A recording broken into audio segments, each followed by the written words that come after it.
A boy was subjected to thousands of drug experiments, transformed into a monstrous appearance, but he was blessed in disguise, obtaining an immortal body, and thus was favored by the immortal god, who attached itself to his body. At the same time, he gained the ability to plunder others' powers, and from then on embarked on the path to the pinnacle, after slaughtering the entire continent. Obsessed with the thrill of battle, just as he was about to rise above all living beings, he faced a final battle with the continent's remaining 5 great masters, but was sealed into a statue by them. After 3,000 years, he finally awakened from the seal, but the world he woke up to felt strangely unfamiliar, because this was GSP planet, 50 million light-years from Earth. This place gathered creatures from all planets across the universe, and the 2 humans walking on the street appeared particularly cautious, simply because humans here were regarded as the lowest race. Soon enough, the 2 finally arrived safely at the GSP Elimination Arena.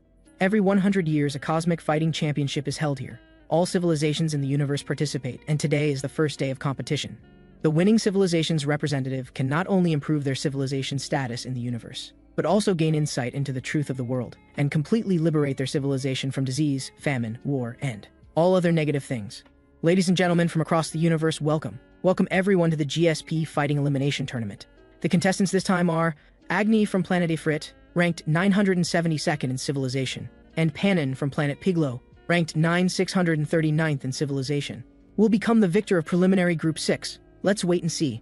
As the match began, the heat waves emanating from Agni's body instantly swept across the entire arena, while the cheering from the audience showed a completely one-sided situation. Obviously, in everyone's eyes, Agni would win this match without any doubt. Agni didn't disappoint everyone's expectations either, immediately releasing flame breath that could melt everything.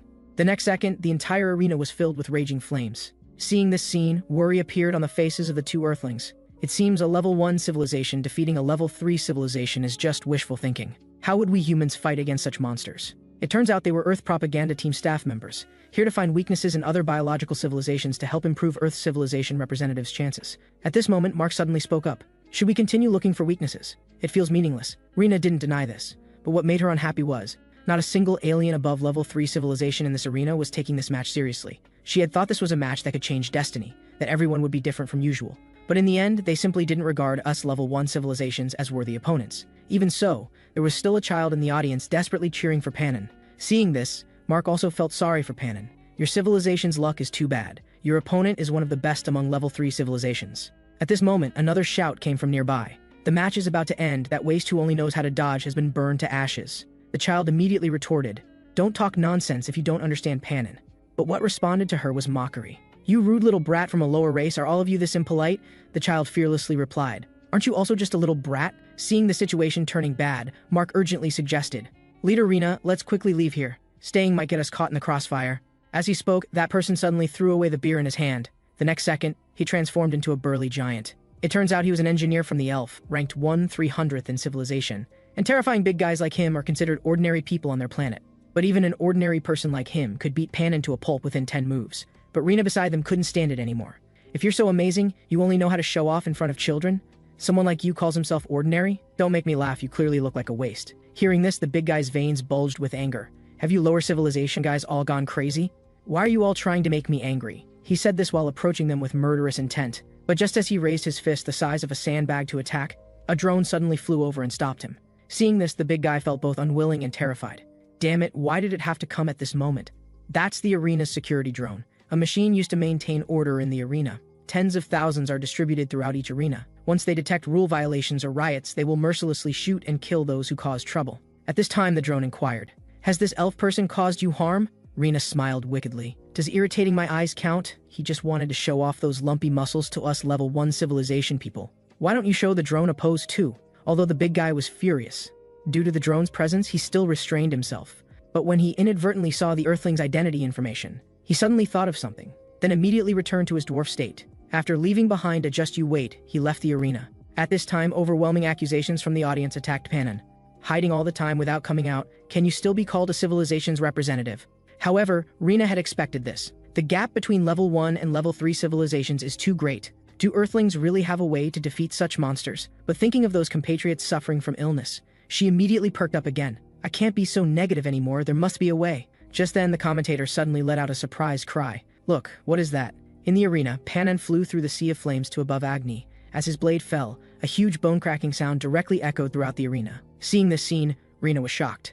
But it also gave her hope. Just then, Mark suddenly received a phone call. saying there was a problem with the exhibits and they needed to go check immediately. But on the way to the exhibition hall, a familiar figure appeared behind them. When they weren't paying attention, a fist the size of a sandbag struck over.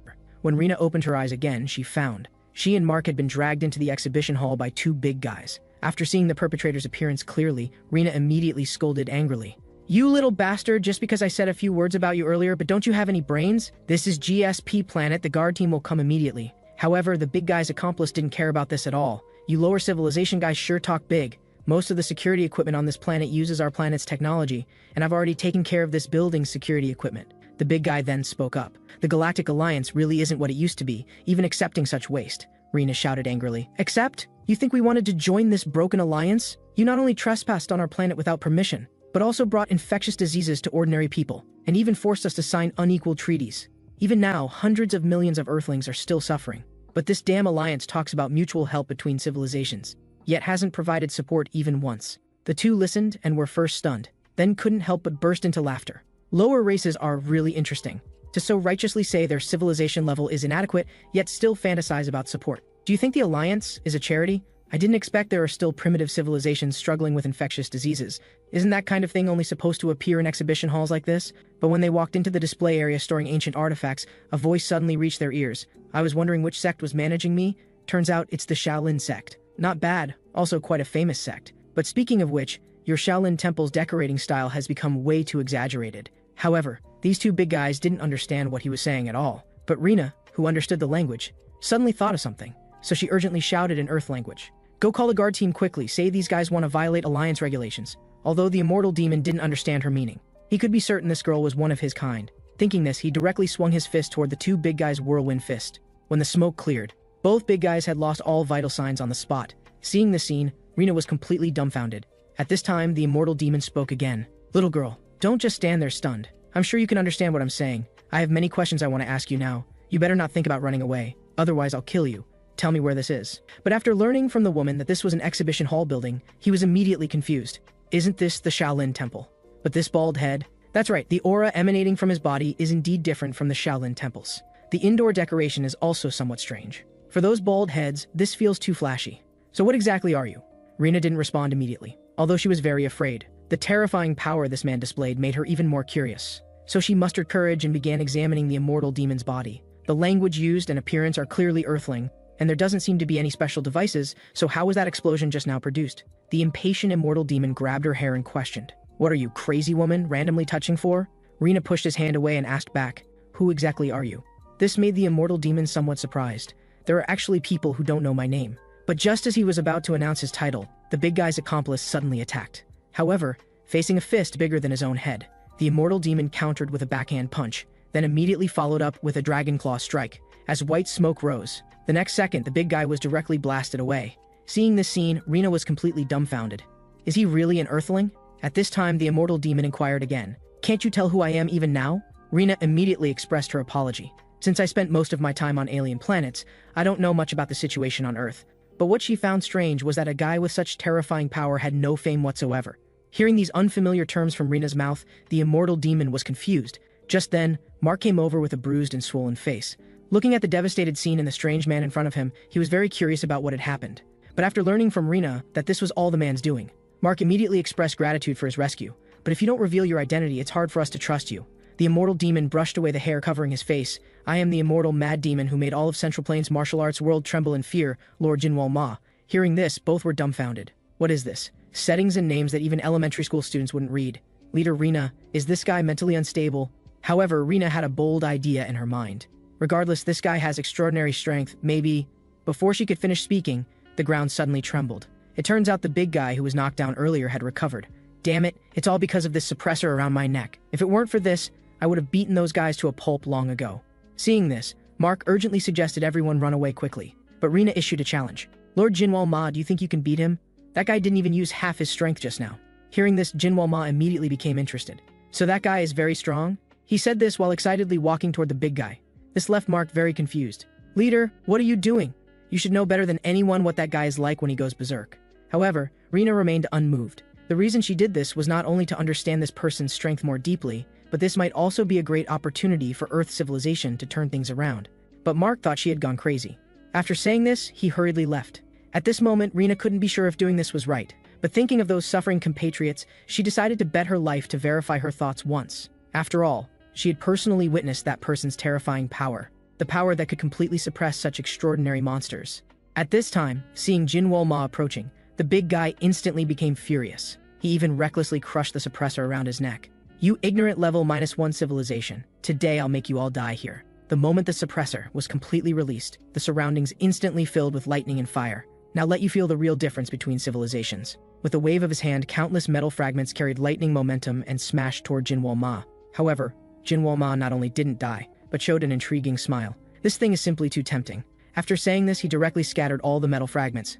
"Big Baldy, I want your power." Seeing this scene, the big guy was shocked. He actually broke through my magnetic force completely unharmed. Could this guy be stronger than me, with the suppressor removed? No, this is absolutely impossible. Thinking this, he began frantically hammering toward Jinwoo Ma's position. But Jinwoo Ma seized the opportunity and rode on his head. For the big guy who prided himself on being a higher-level civilization, this was simply a great humiliation. So he first drove Jinwoo Ma away, then his fists began gathering yellow lightning. But what he didn't expect was, yellow lightning also began gathering around Jinwoo Ma's hands. Even yellow stripes appeared on his body. "Damn lower race, you can actually imitate our civilization's cosmic power. So this thing is called cosmic power. Very good, I like it very much. As a return gift, let me show you my real power this time." After saying this, he rushed forward at lightning speed, colossal palm of the raging tiger. The next second, he directly penetrated the big guy's body. "This isn't imitation, this is what I plundered." Rena, who witnessed the entire process, was completely dumbfounded. He actually defeated a level 3 civilization using cosmic power. At this moment, Jinwoo Ma looked at the lightning in his hand, still unsatisfied. This really is amazing martial arts, it even makes one feel excited. So he hurriedly came to Rena and demanded she take him to where those bald heads were. However, Rena was even more excited than him. As expected, "That's what you came for, right? The purpose of smuggling to this planet was to prove your own strength. Since that's the case, I know many guys more powerful than that one. So Lord Jinwoo Ma, please become Earth's representative in the GSP fighting tournament." Then Jinwoo Ma told Rena all about his experiences. It turns out that 3,000 years ago, the aging blood demon cult leader, in order to achieve the immortal divine soul, actually launched an inhumane experiment, and he became the first survivor of the experiment. The pharmacist immediately brought him to the leader to claim credit. "Leader, I finally succeeded. This guy is different from others. Even without giving him a drop of water or grain of food, he can live for a long time." However, the leader was very dissatisfied with this. "I endured for over 10 years. You guys only managed to create an ugly dog." The pharmacist hurriedly begged for mercy. "Please give us a little more time, we will definitely complete the immortal divine soul." As soon as he finished speaking, his hands began uncontrollably opening the medicine, as all the medicine was drunk. The next second, he turned into a monster with an ugly head and face. At this time, the leader, whose time was running out, desperately pleaded. "Have you forgotten our years of fighting together? I know you're still inside my body, so quickly grant me the immortal divine soul." It turns out that since ancient times, a legend has circulated in the human world. The soul of a strong person who understood the truth of all things would find a soul filled with resentment, lead him to the peak to realize his own great cause. Although people thought this was an absurd rumor, the leader had deep experience with it. His rise from a nameless nobody to cult leader, standing at the pinnacle of the martial world, was due to possession by a strong person's soul. However, what responded to him was mockery. "I didn't expect you to still be so stupid at the end. The immortal divine soul was completed long ago." Hearing this, he immediately understood something. But when he was about to resist, it was too late. After Jinwoo Ma killed the leader, a voice suddenly rang in his mind. "Do you hate this world? Do you hate those who destroyed you? I can help you get rid of all the people you hate. But from now on, you must join me in defeating all the strong people in the world and turn their power into ours. Are you willing to stand at the pinnacle of martial arts with me?" From then on, he embarked on a path of opposing all of Central Plains and gained a title that made everyone tremble in fear, the Immortal Demon. But good times didn't last long. Finally, under the joint siege of the remaining 5 great masters of Central Plains, he was sealed into a statue. Just like this, after experiencing 3,000 years, time returns to the present. This made Rena fall into deep thought. Martial world? Sealing? It's like a novel setting. So he can speak fluent universal language because he absorbed that elf person's power? But she had never heard of such an ability. But if it weren't like this, everything she saw couldn't be explained. So how did humans lose these abilities? Is it like lost technology? Just then, Jinwoo Ma suddenly leisurely walked toward the door. Seeing this, Rena hurriedly stopped him. "Where are you going alone now?" Jinwoo Ma thought for a moment. "I don't seem to need your help to find strong people either." Rena stopped him again. "I said I would take you to find them. Please don't wander around. This isn't the world you're familiar with." However, Jinwoo Ma turned a deaf ear to this. But when he walked out the door, he was completely dumbfounded. What are all these strange-shaped things? Rena, who followed closely, patted his shoulder. Welcome to the 26th century. Now is the year 2600 of Earth calendar, the cosmic exploration era. As the name suggests, it refers to the era of transcending Earth and beginning communication with other civilizations in the universe. At the same time, Mark returned to the exhibition hall again, but the scene before him shocked him completely, although hard to believe. From the situation, it should be that crazy person who did this. At this time, a voice suddenly rang out. How is the situation completely different? Wasn't it said that an elf person went berserk, putting his tribe in crisis? The questioner was GSP Planet Judge Virtus. Looking at the scene, it seems like some other third-party force intervened. If a level 3 civilization elf person was killed, could it be that a same level or higher level combat civilization intervened? This made Mark, who had regretted bringing them here, breathe a sigh of relief. Good. Generally speaking, no one would think it was Earthlings who did it. This gives us time to contact the leader and coordinate our stories. But Virtus detected something from his expression. Earthling, you can't hide from me. I'm sure you must know something, Mark hurriedly explained. Indeed, nothing can be hidden from Judge Sama. I'm just worried whether my compatriots are safe. How could they be safe?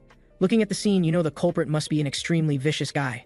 But please rest assured, GSP Planet's best investigators are reconstructing the scene, so we should soon know who did it.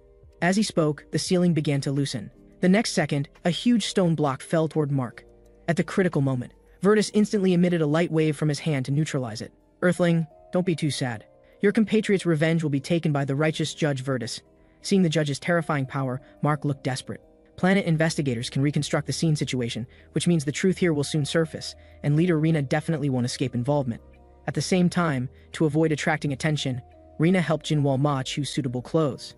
At this time, Rena suddenly asked, if you ranked these guys in Earth civilization level, what rank do you think Earthlings could get? Jinwoo Ma said, I don't even know how many of these guys there are. How do you expect me to answer? Rena directly gave the answer. There are over 20,000 civilizations in this universe, and we Earthlings are at the very bottom of the food chain. Civilizations in the universe are divided into 5 levels to distinguish the hierarchical relationships between various civilizations. As I said, Earthlings are the lowest level 1 civilization, and of course, the bottom of all level 1 civilizations. Jinwoo Ma scoffed at this. There are actually people who take these useless numbers seriously. It would be better to use this time to improve strength. At this moment, Rena suddenly became serious. Lord Jinwoo Ma, I formally invite you again. What you want most is to fight powerful guys, right? This planet holds a fighting event called the GSP Championship every 100 years. This competition has many strong participants you can't imagine. If you represent Earth civilization in the competition, you can fight these strong opponents. Hearing this, Jinwoo Ma pushed her hand away. You want me to fight for you, right? Who do you think I am? How dare you use me so bluntly? After chatting with me for a few sentences, do you think I'm also the same waste as you guys? Rena immediately apologized. If I made you misunderstand, then I won't mention the invitation. I request you, I beg you to fight for Earth. If you can achieve good results in the competition, we humans can advance to the next civilization level. Jinwoo Ma also understood her meaning. But what he didn't understand was why that kind of empty reputation was important. Just because the level increased a bit, could it change your garbage-like essence? Rena immediately refuted his thinking. Because civilization level is a classification of universe energy values. All power beyond common sense in this universe only awakens when one can master this civilization level. And to awaken this power, one can only participate in competitions to improve civilization level. If we went to compete ourselves, we'd have absolutely no chance of winning. So I wanted to ask you to help us defeat those monsters and advance to the next civilization level. After level advancement, the most important thing isn't entirely power improvement, but knowledge that couldn't be obtained in a lifetime. Until now, the knowledge accumulated by humanity, I always thought was the result of ancestors' efforts over several centuries. But after entering the cosmic exploration era, I discovered our accumulated experience and knowledge all comes from that giant brain at the edge of the universe. And those guys who control the giant brain's knowledge call themselves ultimate Homo sapiens, and are currently the universe's only level 5 civilization. They are also the organizers who set cosmic rules and host fighting tournaments. Due to restrictions they impose, there are huge differences in the knowledge each civilization obtains. Before she could finish, Jinwoo Ma directly interrupted. How boring. In the end, it's still like I said just now. You just want me to fight for you so you can get what you want. This left Rena unable to deny. But please let me finish. What you're doing concerns all of humanity. However, Jinwoo Ma had long lost patience. Instead of wasting time explaining to me, why not find someone who shares your aspirations? As he spoke, a large hand suddenly appeared above his head. As a blinding light flashed, the next second he ended up decapitated. Justice executed. I really didn't expect it was you lower civilization guys who did it. Saying this, Virtus came to Rena's front. I will judge you for the crime of participating in killing the elf race. At the critical moment, a voice suddenly came from behind. Damn bastard, you made me look like this and think you can just leave? Now I want you to taste the same treatment. At the same time, the child Mala, who appeared at the fighting arena earlier, was telling his brothers and sisters about being helped. This surprised them both. Fighting elf race people? Didn't expect Earthlings to be different from rumors. Quite brave. At this time, a figure suddenly appeared ahead. "You guys are chatting so happily behind my back," Kulak immediately joked. "Don't know which little sister of ours went to cheer for someone and almost got into big trouble." After recognizing who it was, Mala ran happily toward him. "Big brother, are you okay?" Panan indicated she needn't worry. Even fighting immediately now would be no problem. Just then, the fire in the distance suddenly caught everyone's attention. Someone in the crowd was discussing. Judge Virtus appeared on F Street, said to be chasing Earthlings who killed elf people and fled. Hearing this, several people felt this setting seemed familiar, but couldn't remember where they'd seen it. At this time, Mala tugged at Panan's hand. Seeing her hesitant appearance, Panan immediately asked, "Did something happen?" At the same time, Rena looked at the scene before her in disbelief. Didn't expect that guy could hold his own against Virtus. Just when Jinwoo Ma thought it was over, several light waves suddenly shot from beneath his feet. Seeing this, he hurriedly pulled back. The next second, Virtus walked out from the ruins. "At first I didn't quite believe it, but you really did absorb the elf person's cosmic power. You're more dangerous than I imagined." Jinwoo Ma smiled mockingly. "What? Are you starting to regret messing with me now?" Saying this, his right foot suddenly stomped and he charged forward again. "Earthbound spirit, heavenly domain. It's too late to regret now." Seeing the great battle about to erupt, people fled, fearing they'd be affected. But Rena still stood there in a daze, not knowing what she was thinking. Just then, a large hand suddenly covered her mouth. "Calm down, I'm here to save you." The person was Panan. Seeing this, Rena seemed to think of something. Could this guy be the planet Piglo civilization representative where that kid belongs? But what are they trying to do? Panan told her he came to repay a debt. "We Piglo planet people always repay kindness received. But please understand, we can't save your compatriot. After all, judges are all monsters who made it to the GSP fighting tournament finals." After saying this, he fled the battlefield regardless of Rena's wishes. On the other side, the battle between the two had already reached white-hot intensity. Facing Jinwoo Ma's umpteenth attack, Virtus remained calm and composed. "It seems the elf person's power isn't all you have." Saying this, he lightly raised his right hand. The next second, a huge light wave easily neutralized it. The terrifying power even affected areas within several miles. "These flashy things are nothing but parlor tricks before me." But at this moment, Jinwoo Ma flashed behind him. Just when he thought he had succeeded, a finger suddenly appeared before his eyes, before he could react. The next second, a huge light wave engulfed him. On the other side, Rena was still struggling desperately. "Let me go, I need to save that guy." Just then, something full of flames suddenly fell from the sky. When Panan looked carefully, he discovered it was the Earthling he couldn't save. In shock, golden light began falling around them. Panan immediately realized Virtus was about to arrive, so he immediately signaled everyone to run quickly. But at this time, the wreckage and the flames made strange noises. Hearing this, Kulak was shocked. That guy couldn't still be alive, could he? Panan was equally astonished. How is this possible? He can actually keep recovering under Virtus's flames. Could this Earthling's cosmic power be? Before he could finish, a voice suddenly interrupted. "Super speed regeneration? What a pity such power is possessed by such an ant." After seeing Virtus, Panan hurriedly asked Rena, "Do you think this Earthling can still survive?" Rena firmly gave affirmation. After all, she had seen him recover from more severe injuries. Hearing this, Panan immediately suggested quickly taking him to the GSP contestant registration office. Once he becomes a GSP contestant, Virtus won't dare touch him easily. After explaining everything, he walked toward Virtus without hesitation, even though Kulak had 100 reasons to disagree with Panan's actions. Since things had come to this, he could only follow orders and take the two away. "Foolish guys, do you think you can escape from my Virtus's hands like this?" But just as he was about to fire, a dark force suddenly annihilated it.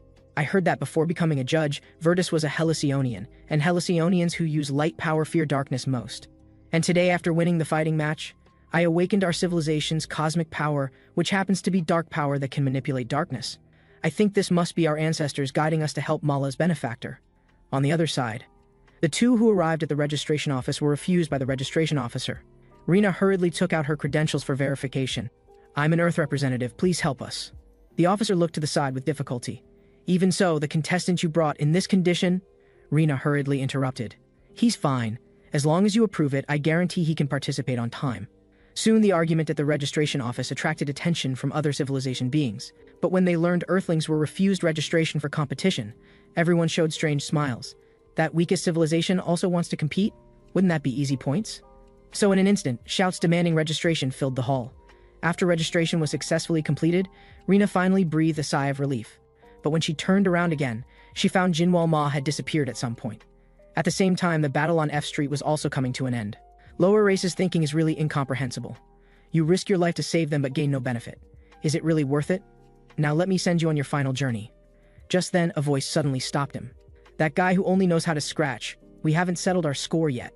Seeing this, Virtus raised his hand to unleash a light wave. But the next second, a dark force swept toward his palm, only to hear Panon shout, "I've temporarily sealed his abilities, Earthling. Give him a taste of his own medicine." With their exquisite coordination, Jinwoo Ma landed a direct punch on Virtus's face. The tremendous force even shattered his divine sacred mask. At the same time, Mark was sitting at the entrance of the exhibition hall, blaming himself. "It's all my fault. If only I could have persuaded the team leader back then. If I hadn't brought the Arbiter over, maybe things wouldn't have turned out this way." Just then, a loud explosion suddenly caught his attention. This made him very curious. What happened over there? Could this explosion be... Thinking of this, his phone suddenly rang.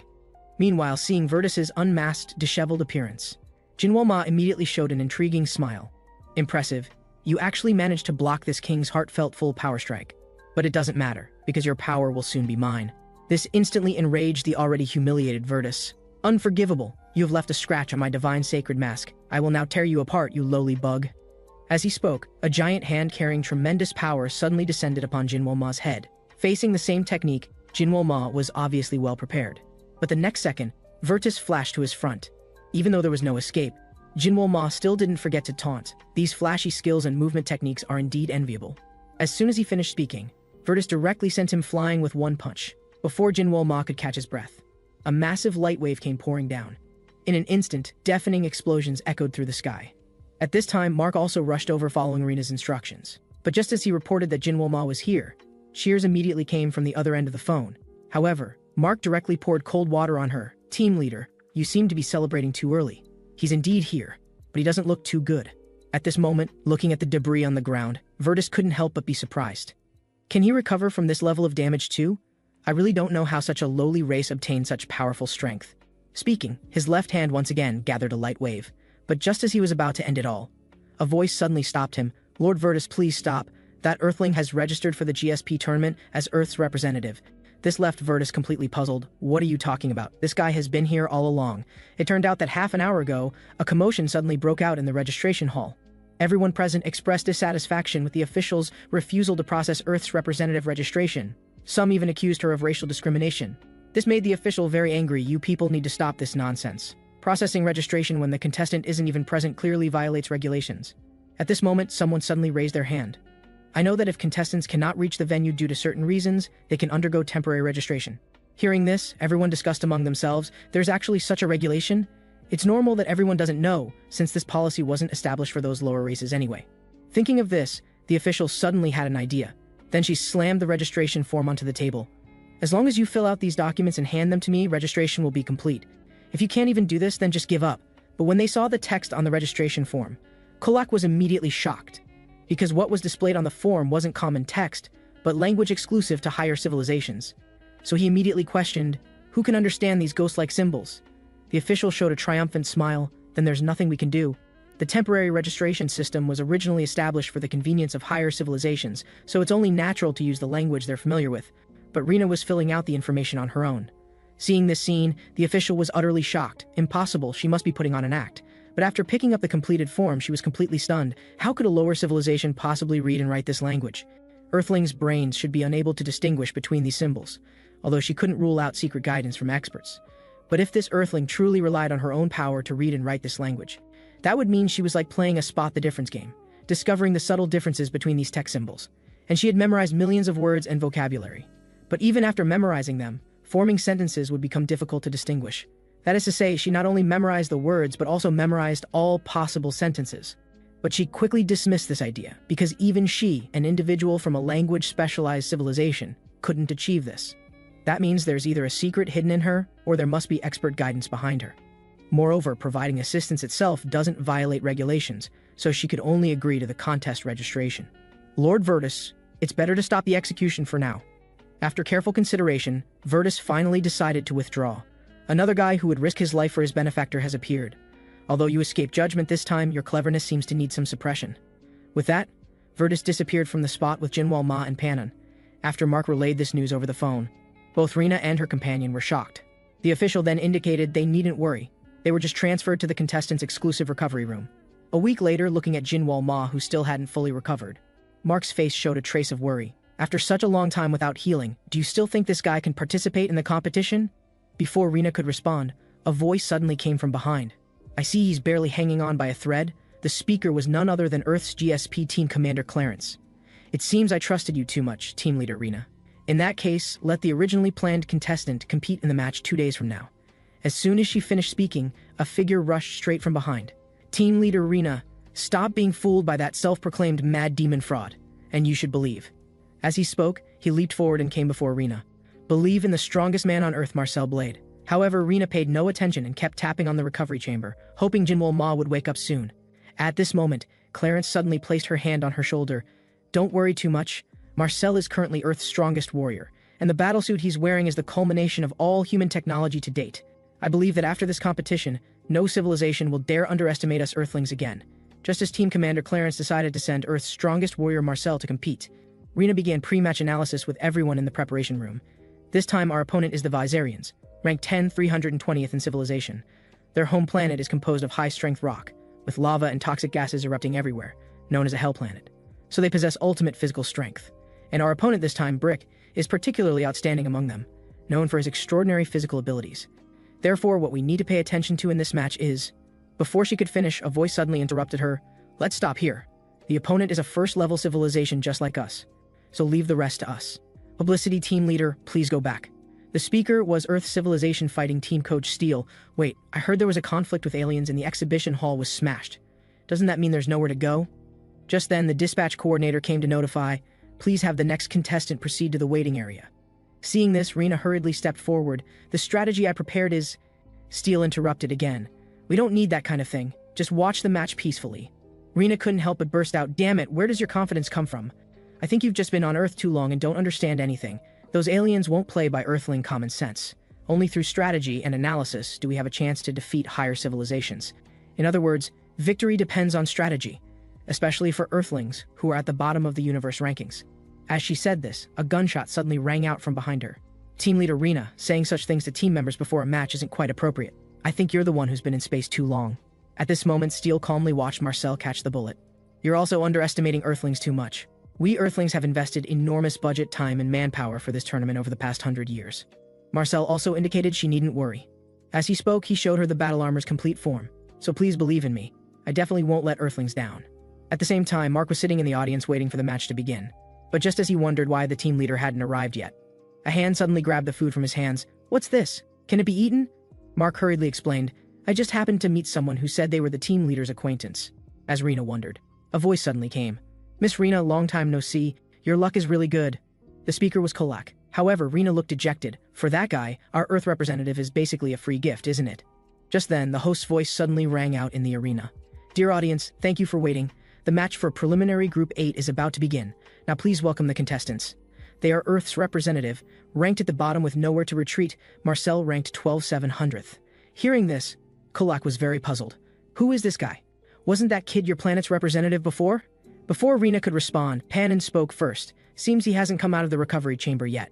As he spoke, he raised his right hand inquiringly. Do you recognize what this is?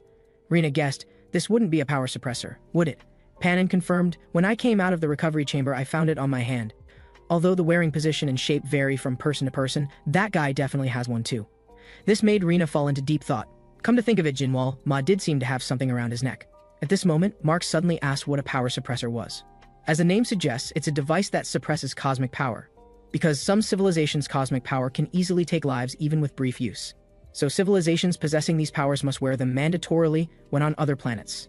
Hearing this, Mark suddenly thought of something. So the martial arts that guy used weren't ordinary fighting techniques, but Rina immediately confirmed his speculation. Should be cosmic power. Although super speed regeneration is a rare ability, it's already widely known. But what she couldn't understand was that many of the various abilities Jinwoo Ma mentioned about ancient Earthlings were inconsistent with cosmic power. So what exactly happened to Earth during the time Jinwoo Ma was sealed? At this moment, the host's voice rang out again. Now please welcome the next contestant. They are a race that survived on the most hostile planet in the vast universe. Representing the Viserians, ranked 320th in civilization, Brick, accompanied by the continuous cheers of the Viserians. A blood-stained figure slowly walked out of the passage, holding several beads in his hand. But when everyone saw the person's appearance clearly, the Viserians fell completely silent. Who is this man?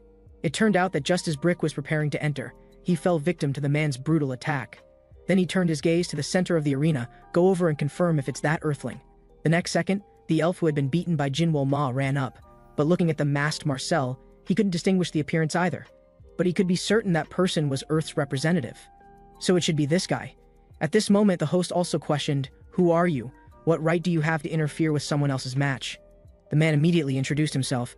"I am Twinkies, representative of the elf civilization ranked 1/300th. I'm here to compete in place of Brick."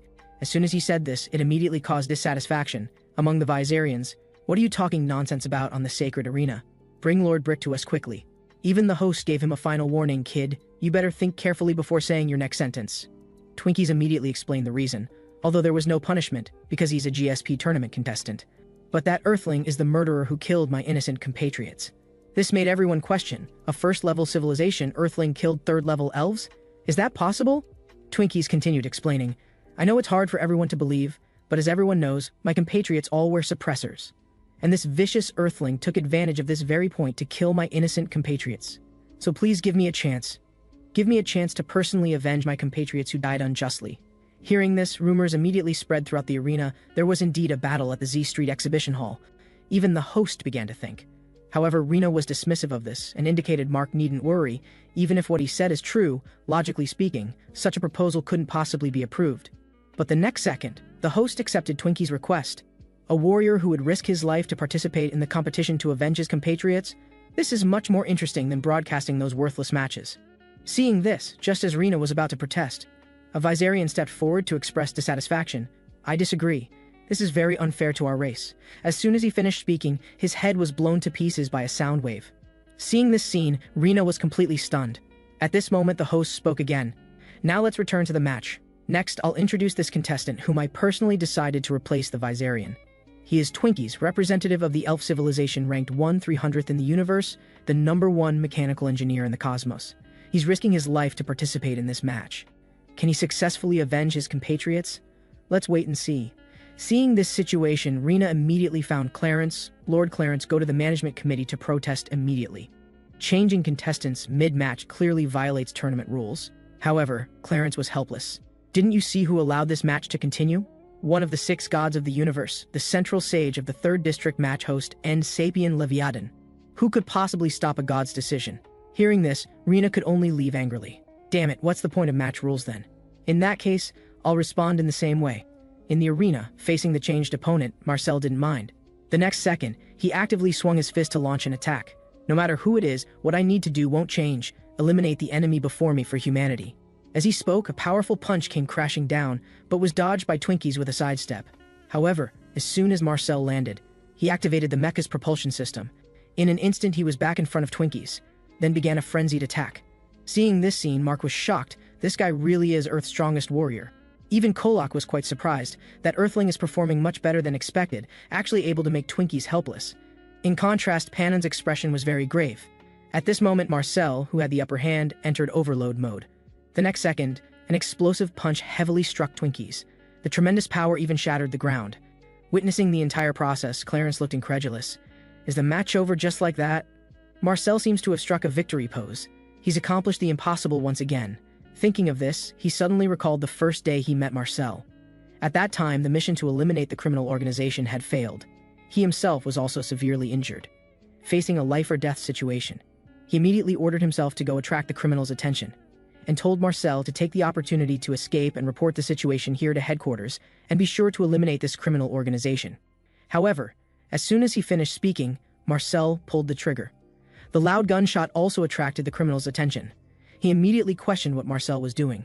Marcel's eyes were filled with determination. The general's second mission: eliminate this criminal organization. Execute immediately. With that, he charged out without hesitation. At this moment in the arena, as the smoke slowly cleared, Twinkie's figure appeared before Marcel again. This left him quite surprised. "Didn't expect this guy to be so durable," he said as his left palm began gathering power. But the next second, Marcel's entire left arm was blown away. The speed was so fast that he only felt the pain several seconds later. Even Clarence couldn't see what had happened. Only Twinkies was seen raising his finger and speaking coldly. "What's so surprising about that? Didn't you fight my compatriots before?" This left Marcel very confused. "What do you mean?" Before he could finish, an energy burst forth instantly, and Marcel's proud mecha shattered in an instant. At the same time, he was violently sent flying. Looking at such a helpless opponent, Twinkies couldn't help but question internally, is he really the one who killed my compatriots? Thinking this, he directly ordered Flock to confirm. But after seeing the appearance clearly, he discovered it wasn't the guy he had seen at all. Learning this news, Twinkies slowly walked to Marcel's front. I thought so. How could you fool, possibly defeat my compatriots? Tell me, where's that damn guy? Looking at Marcel's pained expression, Clarence angrily clenched his fists. Damn, Twinkies actually tore off Marcel's leg again. Even the audience in the stands felt it was somewhat cruel. This is no longer a match but an earthling torture show. At this moment, fighting team coach Steele hurriedly shouted, "Alien, enough! Marcel has already lost." However, Marcel had no intention of giving up. Are you kidding? This is a mission concerning the lives of billions of humans. How could I possibly give up? With that, he used his last bit of strength to counterattack. But Twinkies merely moved his finger downward. He immediately crashed heavily to the ground. It seems the Earthlings' GSP tournament journey ends here. But the next second, a voice suddenly rang out. Who allowed you to casually end someone else's journey? The Earthlings' journey has just begun. As she spoke, a figure was forcefully thrown into the arena by her. Marcel, you've worked hard. Now leave the mission to him. At this moment, seeing the newcomer's appearance, Flock also began shouting, Lord Twinkies, it's him! He's the one who killed our compatriots. Therefore, Twinkies curiously turned his gaze to Jinwoo Ma. You mean this lifeless trash? But the next second, Jinwoo Ma painfully crawled up. Damn guy, next time we meet, I'll definitely kill you. But speaking of which, where is this place? Just as Earth's strongest warrior, Marcel, was easily defeated. Kulek helplessly shook his head. Originally, I still held a glimmer of hope. It seems the gap in strength still can't be made up with technology. Meanwhile, Mark also called Rena. Team leader Rena, where did you go? It looks like our GSP team is going to be eliminated. However, the news from the other end of the phone left him very confused. Why so suddenly? Why go there? Soon Mark arrived at the destination Rena mentioned. Before he could think much, a voice suddenly came from not far away. Following the sound, he saw Rena being chased by 2 law enforcement officers. After seeing Mark's figure, Rena immediately shouted, What are you standing there for? Hurry and stop them! However, Mark ran even faster than her. With this thing suddenly appearing, how am I supposed to stop them? And what are you carrying that guy for? Rena told him she was transporting Earth's hope. I'll explain things later. For now, I can only apologize to you. With that, she directly punched him down behind her. Thus, Rena finally managed to throw Jinwoo Ma into the arena without incident. Who allowed you to casually end someone else's journey? The Earthling's journey has just begun. Seeing this scene, the host was furious. What are you doing? Hurry up and take this woman in the trash on the field away. Hearing this, Rena immediately retorted, That's not trash. Lying there is the Earth representative who single-handedly defeated the elves and fought the 3rd District Arbiter Virtus to a draw. The immortal mad demon Jinwoo Ma. As soon as she said this, the stands erupted. How is that possible? With Virtus, this must be a lie. Wasn't there an explosion in the F District recently? At this moment, Rena continued. If the reason for agreeing to change contestants is to avenge compatriots, then this time I've brought the real target of revenge. So this contestant change must also be approved. Seeing this scene, Pennon was quite surprised. A mere Earthling dares to publicly confront one of the 6 gods of the universe, the 3rd District Arena host Leviathan. She's got some nerve. The host found this very troublesome. You Earthling do have some skills, but no matter what, you're too late. A finished match cannot be restarted. Hearing this, Marcel struggled to his feet and shouted, I, Marcel, have not lost yet. Seeing this, Rena immediately breathed a sigh of relief. Great, this way Earth's future has hope. However, as soon as she finished speaking, she was forcibly taken away by law enforcement for disrupting order. At this moment, Twinkies looked puzzledly at Jinwoo Ma. This guy defeated 2 elves? He doesn't seem to be a living being anymore. But the next second, Jinwoo Ma painfully crawled up. Damn guy, next time we meet, I'll definitely kill you. But speaking of which, where is this place? Seeing the scene, Twinkies was shocked. Even the host found it incredible. That guy's regeneration ability is quite amazing. This match might be more exciting than imagined. At this moment, Twinkies slowly approached Jinwoo Ma. Damn bastard, I've been looking for you. Now I can finally avenge the clansman who died at your hands. However, Jinwoo Ma was dismissive of this, again with the same aura as those guys from Daytime. I'm not interested in you weaklings. As he spoke, he walked toward the outside of the field without looking back. It seems I still need to find that woman to ask what's going on. The next second, he was directly lifted up by Twinkies. Seeing this, Jinwoo Ma immediately used his Dragon Claw technique. I was being merciful for once, but someone still wants to court death. As he finished speaking, he swung at his head. But what he didn't expect was, all 5 of his fingers broke. Is there something wrong with my body? As he pondered, Twinkies was already furious. Damn Earthling, killing my clansman wasn't enough. You actually dare to ignore our civilization. With that, an over-shoulder throw sent Jinwoo Ma crashing heavily to the ground. Taking this opportunity, Jinwoo Ma jumped back to create distance. What did that guy do to me? Now, except for the immortal divine technique, I can't use any other martial arts. As he wondered, a fist the size of a sandbag was already in front of him. However, Jinwoo Ma not only didn't dodge, but also showed a sinister smile. In that case, I can only fight happily like before. Thus, after being split in half by Twinkies, he immediately used his upper body to counterattack. He first extended his finger to poke Twinkie's eye, then, taking advantage of his brief blindness, he stuck his thumb into his mouth, then punched his jaw hard and his thumb broke off with a sound, finally being swallowed by Twinkies. And Twinkies also slapped him into mush. But just when everyone thought the dust had settled, white smoke suddenly emerged from Twinkie's mouth. Then a pair of large hands pried open his mouth, accompanied by a painful wail. The next second, Jinwoo Ma actually crawled out of Twinkie's mouth. Since you insist on courting death, I'll grant your wish. This made the host exclaim. Contestant Jinwoo Ma used the energy generated by regeneration to execute a novel attack. This is truly a biological bomb in every sense. But Twinkie's reaction was also timely, instantly pulling his chin out to avoid fatal damage. At this moment, Kulak in the stands began to waver, actually able to convert regeneration ability into attack. If he endures a few more times like this, maybe... Panan beside him agreed with his view. This match might be an easy victory for the Earthling. Just then, a voice suddenly interrupted the two. Good fighting ability, but poor match-watching skills. Unfortunately for the Earthling, that attack just now was the only chance to win. Twinkies won't show such a weakness again. In that situation, the Earthling's chance of victory is 0. This made Kulak somewhat annoyed. Who are you? Why are you sitting next to us? The newcomer immediately introduced himself. I'm just a cosmic journalist from planet Euphoria, Ackerman. I'm very interested in you, the brother who defeated Agni. And you even blocked Arbiter Virtus's attack. Hearing this, Panan immediately became alert. The number of people who should know I participated in that battle is limited. How do you know? And why do you say the Earthling's chance of victory is 0?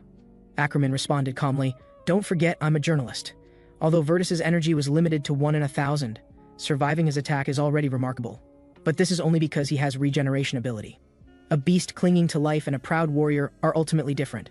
Even surviving Virtus's attack is just the level of a first-level civilization. You're underestimating upper-level civilization representatives based on one lucky victory. That's Twinkies, ranked 1/300th in the universe, with hundreds of years of combat experience. As he spoke, the battle in the arena had entered a white-hot phase. After seeing that giant metal object, Kulak was shocked. Where did such a large thing suddenly come from? But after hearing Ackerman say it had been there all along, Kulak suddenly thought of something. Could it be that small bead from the beginning? Ackerman confirmed. Although most cosmic beings underestimate magnetism and view it as just telekinetic control of metal.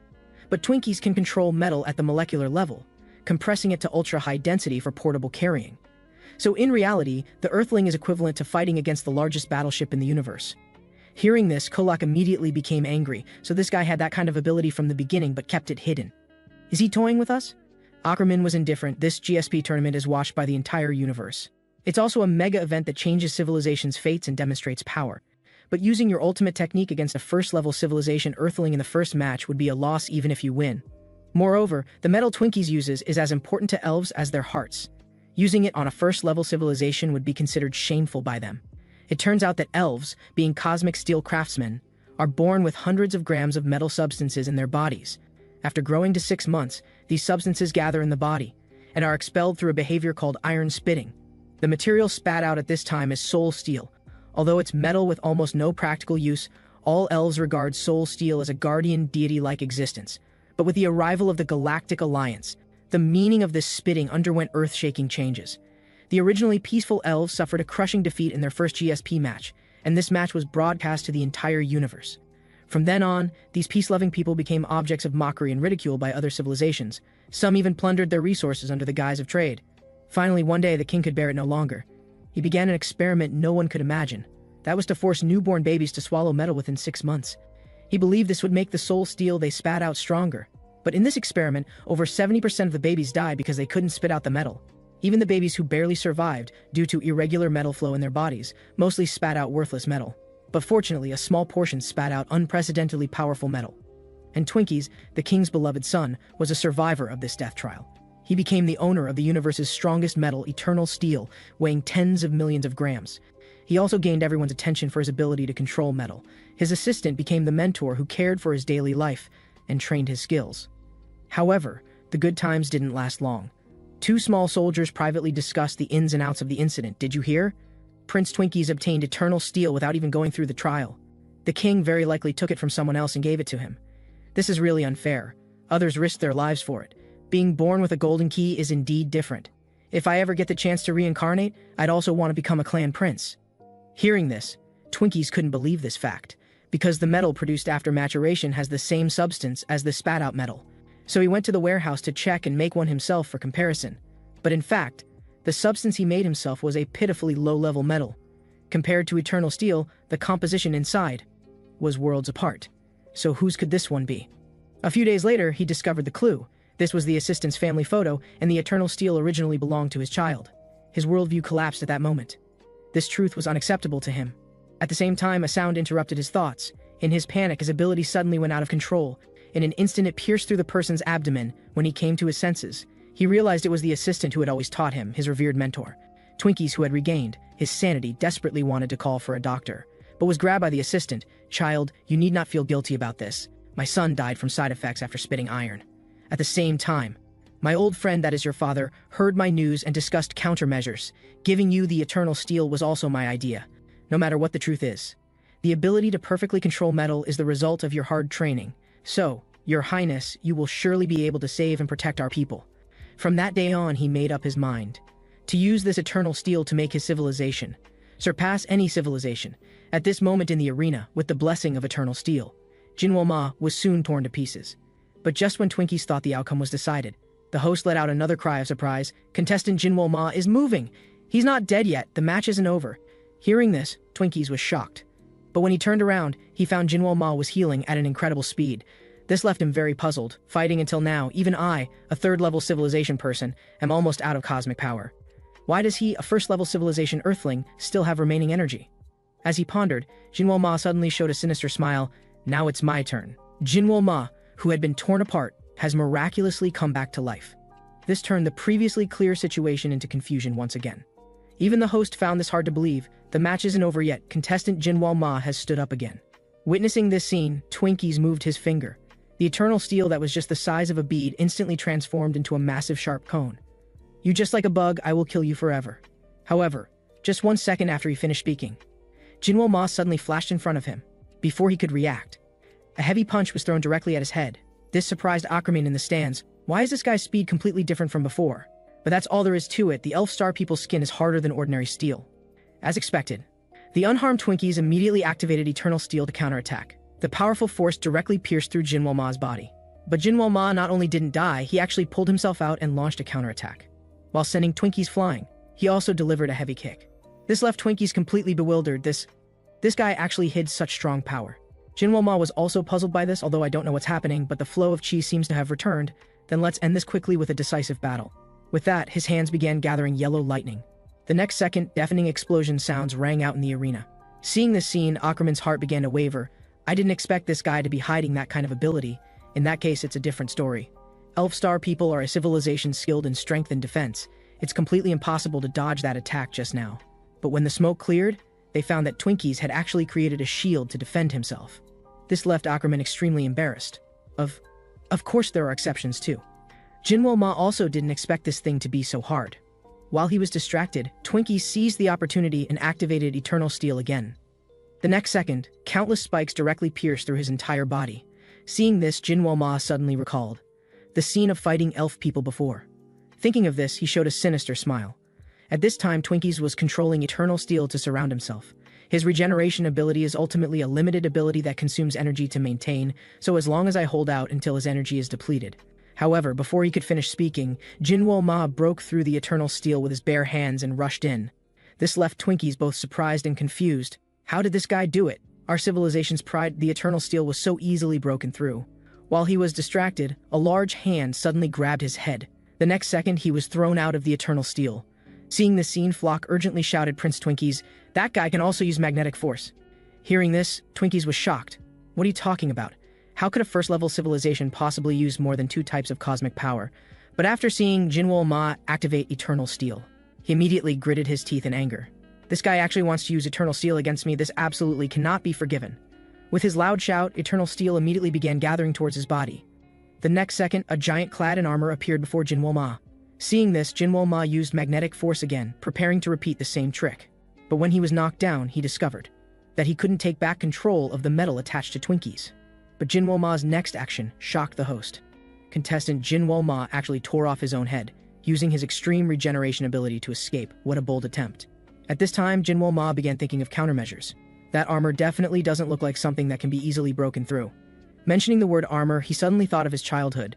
Back then, facing Meng Da-o, the owner of the Black Tortoise armor, one of the 7 treasures of the martial world, he was completely helpless.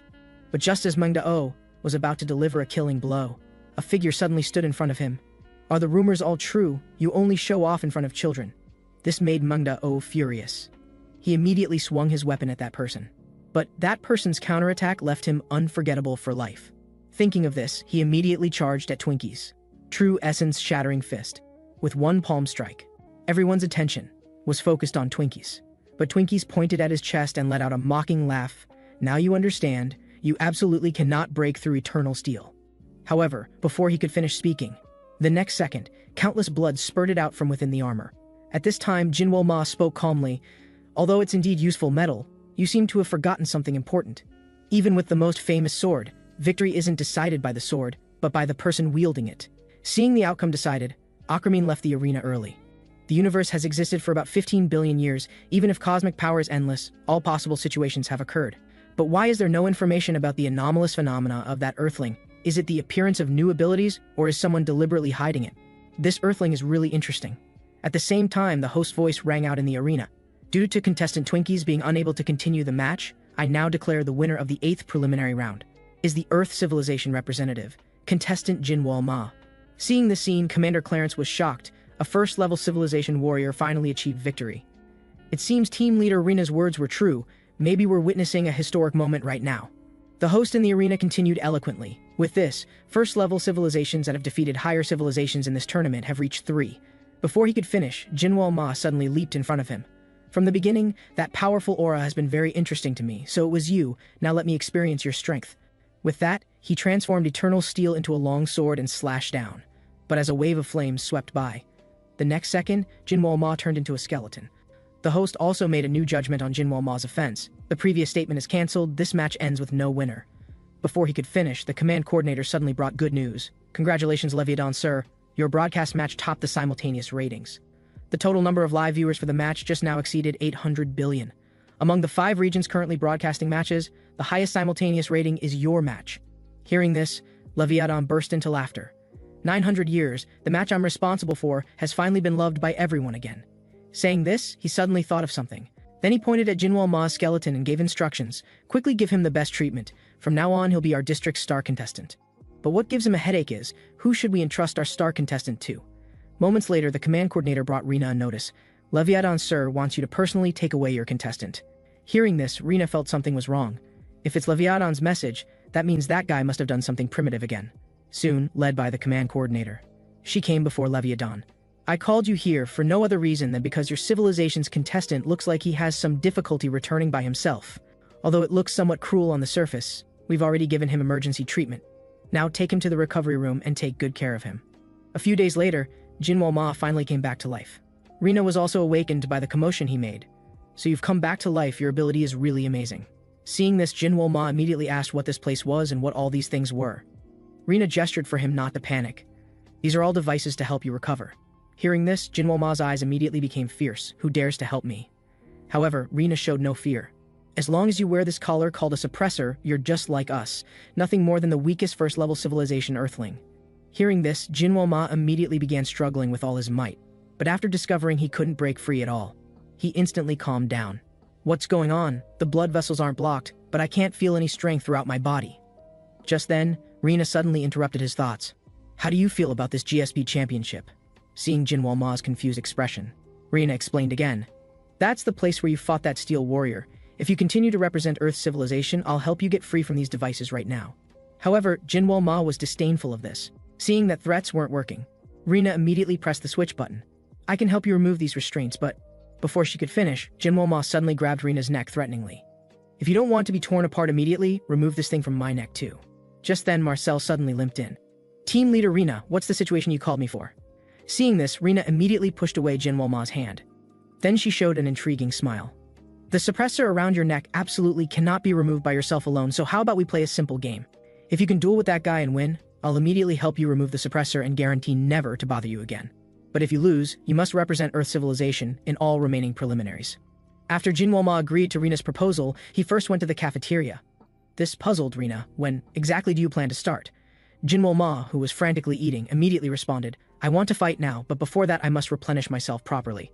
Also, do you guys feel hungry every day? Rina asked back, is this your first time feeling hungry? Didn't people in the past need food? Jinwoo Ma said it's not entirely like that, but compared to you weak future people, we seem to be able to persist longer. Rina immediately retorted, whether we're weak or not, you'll know after fighting Marcel. With that, she turned her gaze to Marcel. You can't just focus on eating, now you should say something. Hearing this, Marcel directly made a threat. My martial arts rank alone exceeds 40. And I'm also proficient in various military killing techniques, even though I'm now missing an arm and a leg. Don't think you can easily defeat me. However, Jinwoo Ma scoffed at this. Anyway, victory won't change because of whether you have hands and feet or not, so you'd better not waste time. Hearing this, Marcel was immediately furious. If we're being thorough, my disabled limbs have a lot to do with you too. Jinwoo Ma was not to be outdone. Don't blame others for your own weakness. Seeing the two getting more heated, Rina immediately suggested it looks like you two have eaten enough, so let's go to the practice arena and settle this. Soon after arriving at the GSP practice arena on the 80th underground floor, Jinwoo Ma showed an impatient look. Wouldn't it have been fine to settle this in the cafeteria just now? Why run to such a distant place? Rina told him, this isn't the place where you used to live. Fighting anywhere will result in punishment. Hearing this, Jinwoo Ma let out a mocking laugh. It seems the future land is full of cowards. Just as Rina was about to retort, Marcel suddenly came up to her. Although this is a battle for cooperation with that guy, I always feel something's wrong. You know he's the guy who defeated Twinkies. Even with a suppressor, he's not someone I can easily handle. Besides, I'm in this condition now. Rina gestured for him not to worry. Then she took out a huge box. This is a prosthetic from planet Artanos. It might make you feel a bit uncomfortable at first, but soon it will automatically adapt to your body. Marcel asked, this thing is quite valuable, team leader Rina. How did you... Before he could finish, Rina immediately interrupted. This was bought with my bank savings and some help from team members. This moved Marcel greatly and he promised to give his all this time. Just then, Jinwoo Ma in the distance was already getting impatient. Aren't you ready yet? I'm still waiting to take off this damn collar. But just as Marcel was about to step forward, Rina suddenly called out to him again. Before the battle, there's something I want to tell you first. Afterwards, the two came to the center of the field. Looking at the device on Marcel's leg, Jinwoo Ma couldn't help but mock. I thought you prepared some amazing equipment, turns out it's just a toy leg. With that, he began to crouch slightly. Then with a dash, he came before Marcel. But Marcel calmly kept dodging. This made Jinwoo Ma gradually become impatient, after missing with a full force strike. Marcel, who had been defending, finally saw a chance to counterattack. Then with one kick, he sent Jinwoo Ma flying. The powerful force even knocked him unconscious on the spot. Even Marcel was surprised by this. Did team leader Rina's words really come true, telling me not to be afraid because that guy was coming on stage? But Marcel was still puzzled. Team leader Rina, why were you so confident I could definitely defeat this guy?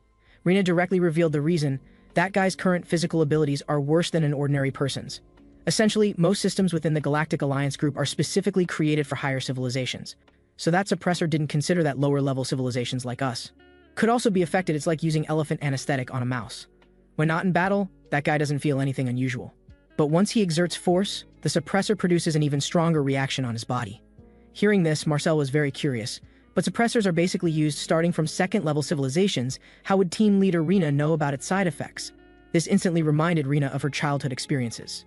Back then, the Galactic Alliance also kept tacitly allowing and ignoring those evil cross-universe trafficking organizations. She obtained a lot of information while barely surviving. Now that information weapon finally has an owner who can wield it. Alien kids, you better look forward to it. After Jinwoo Ma lost to Marcel, he began days of continuous challenges. But the results remained unchanged.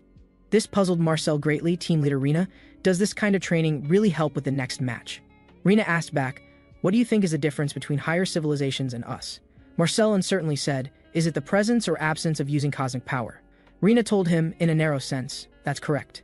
But from a broader perspective, it's breaking through the limits of common sense and physical laws. For Earthlings at the first-level civilization, having fire come out of their bodies, or instantly creating weapons are things beyond common sense. But for higher civilizations, such changes are as natural as breathing. Maybe if our human civilization level rises, originally incomprehensible things will become natural. For example, flying to space with bare hands or turning limbs into shields. But the ultimate standard for achieving this depends on the amount of knowledge each civilization level has. The amount of knowledge that higher civilizations can access compared to us is like comparing a giant to a dwarf.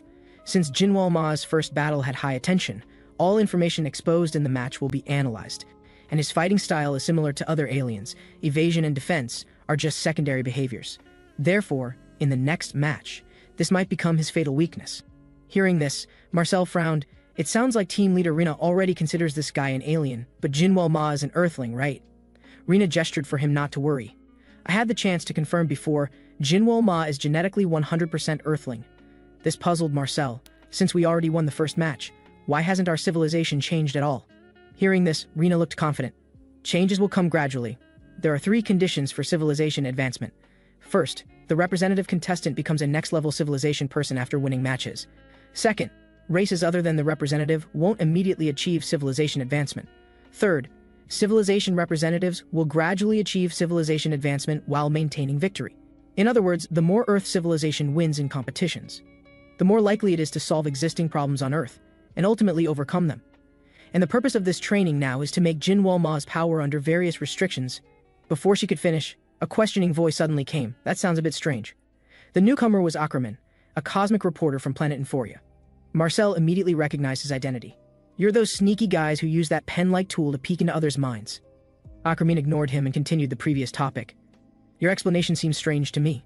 That Earthling's limits are obviously not those of a lower-level civilization person, but closer to a third-level civilization. So your current situation might be like this. That is, from the moment Jinwoo Ma registered as a representative, your civilization gained possibility, but there were no signs at that time. Maybe this guy is an existence completely unrelated to you. Saying this, he suddenly pointed his tool at Jinwoo Ma. How about I use this to confirm? Then you can get some secrets that even science can't know. Seeing this, Marcel hurriedly stopped him. Euphoria person, we won't trust you so easily. Ackerman immediately expressed understanding. But if you want to know more information about him, remember to contact me anytime, because I'm also very interested in him.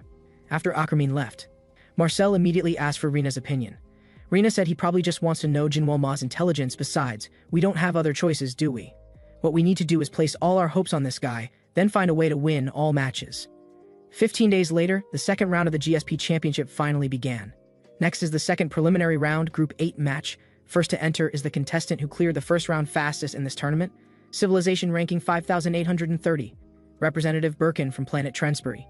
He possesses the ability to control all energy of his civilization, and he's also receiving energy from 400,000 compatriots simultaneously using this ability. Look at the huge suppressor binding this contestant.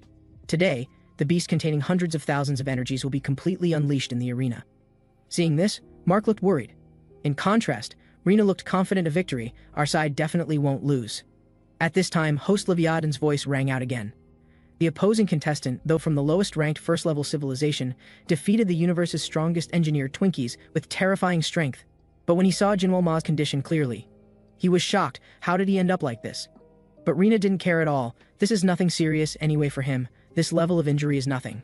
Sure enough, the moment the suppressor around Jinwoo Ma's neck was removed, he immediately became radiant and energetic. Seeing this scene, Mark was startled. What terrifying self-healing ability. Go Jinwoo Ma, let everyone see the results of your training. Hearing this, Jinwoo Ma immediately became furious. Damn guys, you actually gave me such humiliation, I must kill you all. But before that, I'll fulfill the agreement and first deal with the monster in front of me. At this time, host Leviathan's voice rang out. Now I declare the second preliminary round. Group 8 match officially begins. But Jinwoo Ma was very troubled, although the QI has returned because the flow was distorted.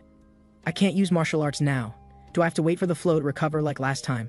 Just then, the cheering from the stands interrupted his thoughts. Planet Guardian Mr. Birkin, please defeat that guy and save our planet once again. The enthusiastic cheers from fellow tribesmen filled the audience seats, but Birkin still didn't make any special moves. Seeing this, Mark asked worriedly, a warrior with hundreds of thousands of energy. That opponent's title isn't a joke, right? Rina didn't care about this at all, although this opponent isn't easy to deal with. She only hoped everything would develop as wished. At this time in the arena, a Trensbury person took a deep breath. The next second, he shouted into a huge megaphone, Guardian sir, now give the opponent a 1,000-fold punishment. As he spoke, deafening roaring sounds swept across the venue. Rina immediately realized something. It looks like Birkin is about to make a move. But Jinwoo Ma looked completely unconcerned. Can you win a battle just by being loud? But just as he finished speaking, he noticed something was wrong. Just now I couldn't feel his fighting spirit at all, but how did it change in an instant? While he was thinking, Birkin had already come before Jinwoo Ma. Then he blasted toward his position. The powerful force even affected the entire arena. Fortunately, the arena's energy barrier protected everything. Mark couldn't help but marvel at this. Is this the power of having an entire planet's energy? Seeing the cheers from the stands, host Leviathan spoke directly. The Trensbury people seemed to have started celebrating. You know, Birkin's first-round opponent also had regeneration ability, but the match ended in just 3 seconds. Can contestant Jinwoo Ma hold on? Contestant Jinwoo Ma stood up again, although Birkin made a precise strike at the weakness of regeneration ability users. Contestant Jinwoo Ma avoided the fatal blow by changing trajectory with a minimal difference. This is truly surprising, but what Jinwoo Ma didn't expect was that where he was touched by that guy's energy, his regeneration ability became extremely slow. Seeing the scene, Rina and Marcel happily clapped. Mark was confused, just because he dodged one attack. Rina explained, "You wouldn't understand, because even we didn't expect this would really happen." It turned out that after Jinwoo Ma fought Marcel several times, Rina asked, "Can you see what's different about Jinwoo Ma compared to before?" Marcel told her, "Even with the suppressor, this guy's speed is getting faster bit by bit. I'm the one whose abilities are controlled, but my life becomes more dangerous each time." Rina was very satisfied with this. If that's the case, then 2 weeks is just enough. "Marcel, I need to return to headquarters temporarily to report the situation. Continue the remaining training as usual." This puzzled Marcel greatly, although I don't understand what she's trying to do, but I must train steadily. Seeing this, Jinwoo Ma responded coldly, "You still want to continue this meaningless activity? Stop holding on to such ridiculous beliefs. Do you really think someone like you can train me?" Marcel said, "Do you know how stupid you look in my eyes right now? If it were the original you, my punches might not have any effect on you. You might think this slow attack isn't even worth dodging. But this is like water dripping on stone. Once this attack continues, there will definitely be a moment when it can cause effective damage. If your regeneration ability doesn't work normally like it does now at that moment, even someone as strong as you might have victory decided by one simple attack." Saying this, he suddenly understood Rina's intention, using the name of training to naturally make him learn to dodge. For someone like Jinwoo Ma with strong self-respect, compared to pleading or persuasion, this method seems more acceptable to him. And in the battle with Birkin, the most important thing is to avoid that fatal blow. The watching Ackerman also figured out something. The reason for traditional arena training when the suppressor couldn't be removed was to change the common problem of regeneration ability users. Usually people with immortal abilities ignore various attacks, but there are always some unexpected situations that catch people off guard. Unlike the first battle, which relied heavily on luck, starting from the second battle where information is public, second stage abilities play a big role. From this perspective, Birkin's tournament journey is about to end. Twinkies also witnessed all this from the stands. Even with such power, you can't escape the limitations of second-level civilization. But for Earthlings, winning seems more advantageous to me. I just don't want him to win so easily. So work harder. Universe's strongest puppet. After contestant Birkin's first attack, the scene fell into a long standoff. At this time, Rina in the stands shouted, "Don't let your guard down, you must dodge his attacks." This puzzled Mark. Anyway, his self-healing ability is fast. Isn't this a bit too exaggerated? Rina immediately looked at Jinwoo Ma in the arena. "Do you think self-healing ability is a perfect ability without any weaknesses? Look at his left arm, it still hasn't fully recovered." Mark was confused about this. Don't Trensbury people only control energy from their own civilization? Rina confirmed this. This ability to transmit energy to others is actually more suitable for support than combat. All life forms have their own energy limits they can withstand.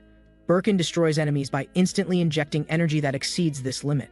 This attack is fatal to Jinwoo Ma because the attack parts will be immediately damaged, causing slow ability recovery or even inability to heal. Hearing this, Mark continued, "This is completely a stupid attack. After all, he also has to consume the same amount of ability, right?" Rina nodded. "That's true, but that guy's energy is almost unlimited. Even though this type of attack also causes damage to the caster's body, continuous use might be very difficult. But what they're pursuing is that first strike aimed at the enemy's weakness. If it fails, from the next time there won't be attacks as prepared as just now." On the other side, the entire Trensbury cheering section exploded. "Cullion, what are you doing? You turned the Guardian's great power into bubbles." Seeing this scene, Kalian was angry but didn't dare speak. A bunch of guys who know nothing, just pointing fingers and enjoying the fruits of others' labor. That concentrated burst energy can only be used a few times per day, so it's more accurate to hit the target only after analyzing the opponent's fighting style. Thinking this, she took a deep breath again. "Guardian, sir, please continue suppressing the enemy." With the command, Birkin immediately leaped up and launched an attack. While dodging, Jinwoo Ma seemed to understand something. So the real opponent is that little guy outside the field. No wonder this guy fights so clumsily. With that, he seized the opportunity and kicked him in the head. Seeing the scene, Kalian was shocked. Even host Leviathan found it incredible. Contestant Jinwoo Ma successfully resisted Birkin's continuous attacks and counterattacked successfully. Rina couldn't help but secretly laugh at Marcel. "It seems that guy was completely provoked by you." But Marcel disagreed. "How could that guy be provoked by me? having fought him, I can be certain that for lay people in combat, techniques might all look similar. But that guy's technique was on another level from the beginning. Even with the suppressor equipped, I could never defeat him. On the other side, Kalian was already furious with exposed veins. I didn't expect Guardian Sir to be humiliated by such a small fry. This is a battle of destiny, Guardian Sir. Quickly bring down divine punishment. Seeing this, Jinwoo Ma chuckled coldly, telling me the attack timing and advance work for ambushes. As he spoke, Birkin's attack had already arrived instantly, and a voice also rang out, Earthling, dodge quickly. The dodging Jinwoo Ma was puzzled. That voice couldn't be from this guy, right? At this time, Kalian issued another command. Guardian Sir, please bring down all divine punishment on the entire arena. This made Rina feel something was wrong. This means the next attack will cover the entire arena. As expected, as Birkin's energy erupted again, the host's voice also rang out, can contestant Jinwoo Ma still be safe and sound? But after seeing Jinwoo Ma's condition clearly, he continued, the super strong energy fluctuation that swept the entire arena was very massive. Contestant Jinwoo Ma ultimately couldn't dodge this attack. However, Jinwoo Ma smiled contemptuously to actually use such a stupid method. But before he could finish, he immediately lost consciousness. Seeing this scene, the Trensbury people cheered with raised arms, worthy of Guardian Sir. We achieved victory once again. However, Kalian didn't intend to stop there, so she continued giving commands. Guardian Sir, please finish him. But Birkin's actions surprised her. He actually defied orders and began injecting energy into Jinwoo Ma's broken body. Earthling, please, quickly get up and end me. It turned out that to resist monster invasions, the Trensbury people went through years of experiments, and finally created a guardian who could accept hundreds of thousands of energy. People were overjoyed about this. Our planet can finally be liberated from monsters. They had been focusing on the flow of cosmic energy since the distant past. Now they can perfectly control their own energy through cosmic power. Not only can they concentrate energy on injured parts to help recovery, but they can also transmit energy to others to enhance strength. Currently, Lord Birkin has been injected with energy from over 400,000 people across the planet. Such massive energy might cause strain on his body. So they decided to seal it with a special device. To unseal this requires using the Horn of Liberation. Once unsealed, Lord Birkin becomes a powerful guardian. After effortlessly solving the powerful octopus monster, Kalian asked how he felt about becoming the strongest warrior. Birkin was both surprised and happy about this, but what he found strange was that sometimes his body wouldn't obey. Kalian gestured for him not to worry. The Guardian's massive power cannot be freely controlled, so I'll use the horn to support and protect you. But the Guardian's spirit and personality still exist. You might feel some discomfort now, but you'll get used to it soon.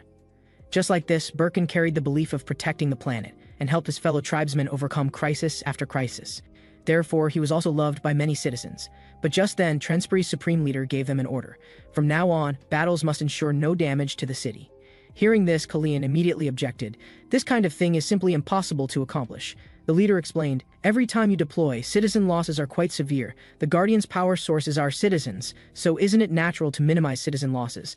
Naive Birkin nodded, but Kalian reminded him never to be swayed by such absurd rhetoric. However, in the next battle, just as he was about to strike the monster hard, the leader's words suddenly came to mind. The monster also seized the opportunity to counterattack him. Seeing this, Kalian urgently shouted, Guardian Sir, pull yourself together and eliminate him in one strike. Hearing this, Birkin no longer hesitated, threw the monster away, and shot a powerful light wave to destroy it.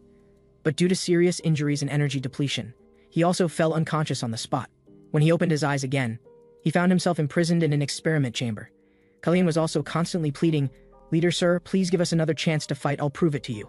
The leader immediately refused. This is already the limit. Injecting too much more energy would be excessive. He's just a monster, but if he can help us advance to the next civilization stage in the GSP Championship, perhaps I'll consider your proposal. Now, after Birkin's treatment, Jinwoo Ma finally recovered. But the first thing he did when he woke up was punch Birkin in the face. What a waste, don't say such things to me. But to that kid with the annoying expression, hey kid, your puppet seems to have a lot to say. Now Birkin, knocked down by Jinwoo Ma, was heartbroken. This tournament, I don't want to continue. Hearing this, Kalian immediately flew into a rage. How can you give up at this time? Stop acting like a child throwing a tantrum. You're Trensbury's guardian. Don't you know how many resources and efforts have been invested in you? Stand up immediately, go defeat the enemy for the future. Trensbury's future? No, doesn't need me. This instantly sent Kalian into memories. What does this mean? Why cut off the energy supply? The leader explained, even increasing energy supply isn't enough to recover from injuries. Might as well proceed with a disposal program. Seeing Kalian's confused expression, the leader continued. You should also know that the monster number 001 defeated today was the last one. To the outside world, they're considered mutant creatures. But we ourselves know they're all failed products of past Guardian experiments. That is, at the moment the last monster was defeated, our planet no longer has any danger. Kalian continued persuading. But if we dispose of the Guardian, the GSP championship will... Before she could finish, the leader directly interrupted. We've decided not to participate in this tournament. This is the common decision of me and other elders. Even if this decision will make us pay a price in the future, even if we have to endure the humiliation of being called a lower civilization. For us, this path is the most correct choice. Hearing this, Kalian was very dissatisfied. Isn't Birkin, who fought for us, part of our civilization? However, the leader thought she was being emotional. That's not a life form, but a weapon created through experiments. To maintain that thing's humanity, your life force will continue to be consumed. Don't you know you've already reached your limit? But even so, Kalian still wouldn't give up.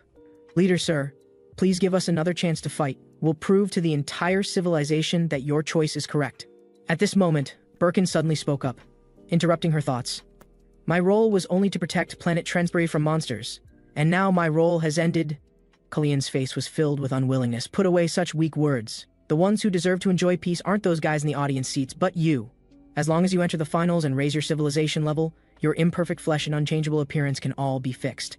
Now fight not for others, but for yourself. So stand up, Lord Birkin. Upon hearing this, countless energies within Birkin suddenly burst through his flesh. The next second, a massive monster appeared on the arena. Seeing this, Jinwoo Ma's lips curled up slightly. Compared to that boring puppet from before, this was much more interesting. Host Leviathan also found it incredible. What amazing power! Contestant Birkin is energy itself. At this time, Kalian's voice came again. Lord Birkin, from now on, give it your all in this battle. Upon hearing this, Birkin directly attacked the arena with his massive fist. The tremendous power made the host exclaim repeatedly, if an attack in this state hits even once, the match will be over. However, contestant Jinwoo Ma's reaction is still very quick this time. But unlike last time, he has no chance to connect to his subsequent killing moves. Could it be that Birkin can no longer withstand more physical attacks? However, Jinwoo Ma sneered dismissively. Missing? That's absolutely impossible. As he spoke, his hands gathered energy identical to Birkin's. The next second, he flew toward Birkin to launch a counterattack. Contestant Jinwoo Ma seems to be using an energy shield to block bodily damage. Although contestant Birkin persistently pursues, he still can't deal effective damage to contestant Jinwoo Ma, as the match gradually intensified.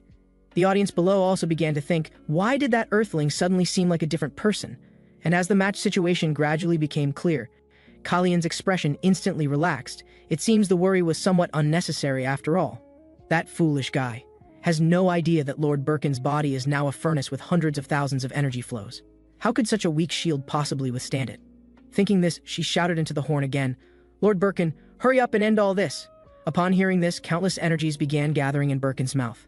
However, Jinwoo Ma showed an intriguing smile. Foolish guy, I've been waiting for this opportunity all along. With that, he flew toward Birkin in an assault. Seeing this scene, Ackerman was very puzzled. Is he going to abandon his life in the end? I originally had high expectations for the Earthling, but he's still disappointing. As the two energies collided, a devastating shockwave instantly swept across the entire arena. The tremendous power was even detected by that man far away in the distance. It seems a quite interesting warrior has appeared. I didn't expect such momentum just in the preliminaries. This direction is Leviathan's domain? It seems it's time to meet my long unseen brother. The scene returns to the arena. Seeing this, Marcel looked astonished. This power is truly amazing. If one directly receives such an attack, even the guy managing the arena would be overwhelmed. Ladies and gentlemen in the audience, I have an announcement. To prevent sudden energy bursts from covering the audience seats, we are strengthening the arena's energy barrier in real time. So please rest assured and continue enjoying the match. After the announcement, host Leviathan couldn't help but sigh inwardly. A fourth-level civilization energy barrier actually reacted. These lower civilization guys really have quite remarkable strength, as the smoke on the arena slowly cleared. Cheers erupted from the audience seats worthy of Lord Guardian. This is another victory belonging to us Trensbury people.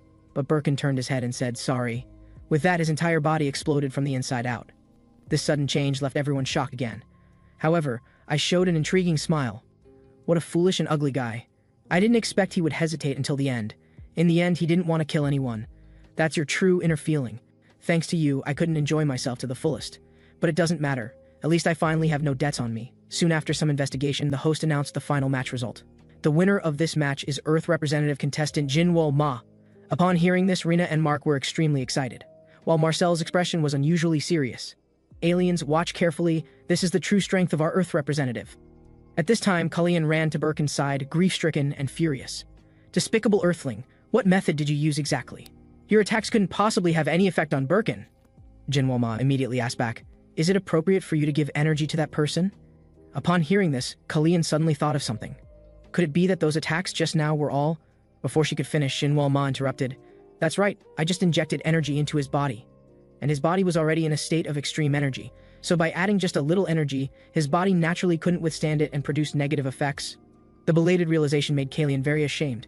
If I could have been more rational, perhaps today's situation wouldn't have formed. Just then, complaints suddenly came from the audience seats. What a disappointing guy, it's only the second round of preliminaries and we gave him all our cosmic energy. Facing a lower Earth person, what kind of situation is this? Therefore, Kalian immediately roared angrily. You guys who only know how to sit back and enjoy the fruits of others' labor have no right to criticize Birkin. Birkin is a hero who truly protects our planet without asking for any return. Can you withstand what's to come in the future? In front of such unreliable civilization, peace will never come. Someday, guys more cruel than monsters will target us. When that time comes, will the Alliance's hypocrites protect us like Birkin did? At this point, Kalian's head suddenly exploded. Damn guy, how dare you blaspheme the gods in public? An Earthling, you can leave the arena now. But Jinwoo Ma not only didn't move, he also cast a battle-intent gaze at him. Just then, a voice suddenly rang out, Am I too late? As countless feathers slowly fell, Jinwoo Ma immediately sensed a terrifying aura. Host Leviathan also asked fiercely with a menacing face, You worthless child, why did you come here? The newcomer's voice continued, The result is truly unexpected. That warrior with tremendous energy actually lost. As he spoke, he turned his gaze to Jinwoo Ma. So, you are the victor of this match?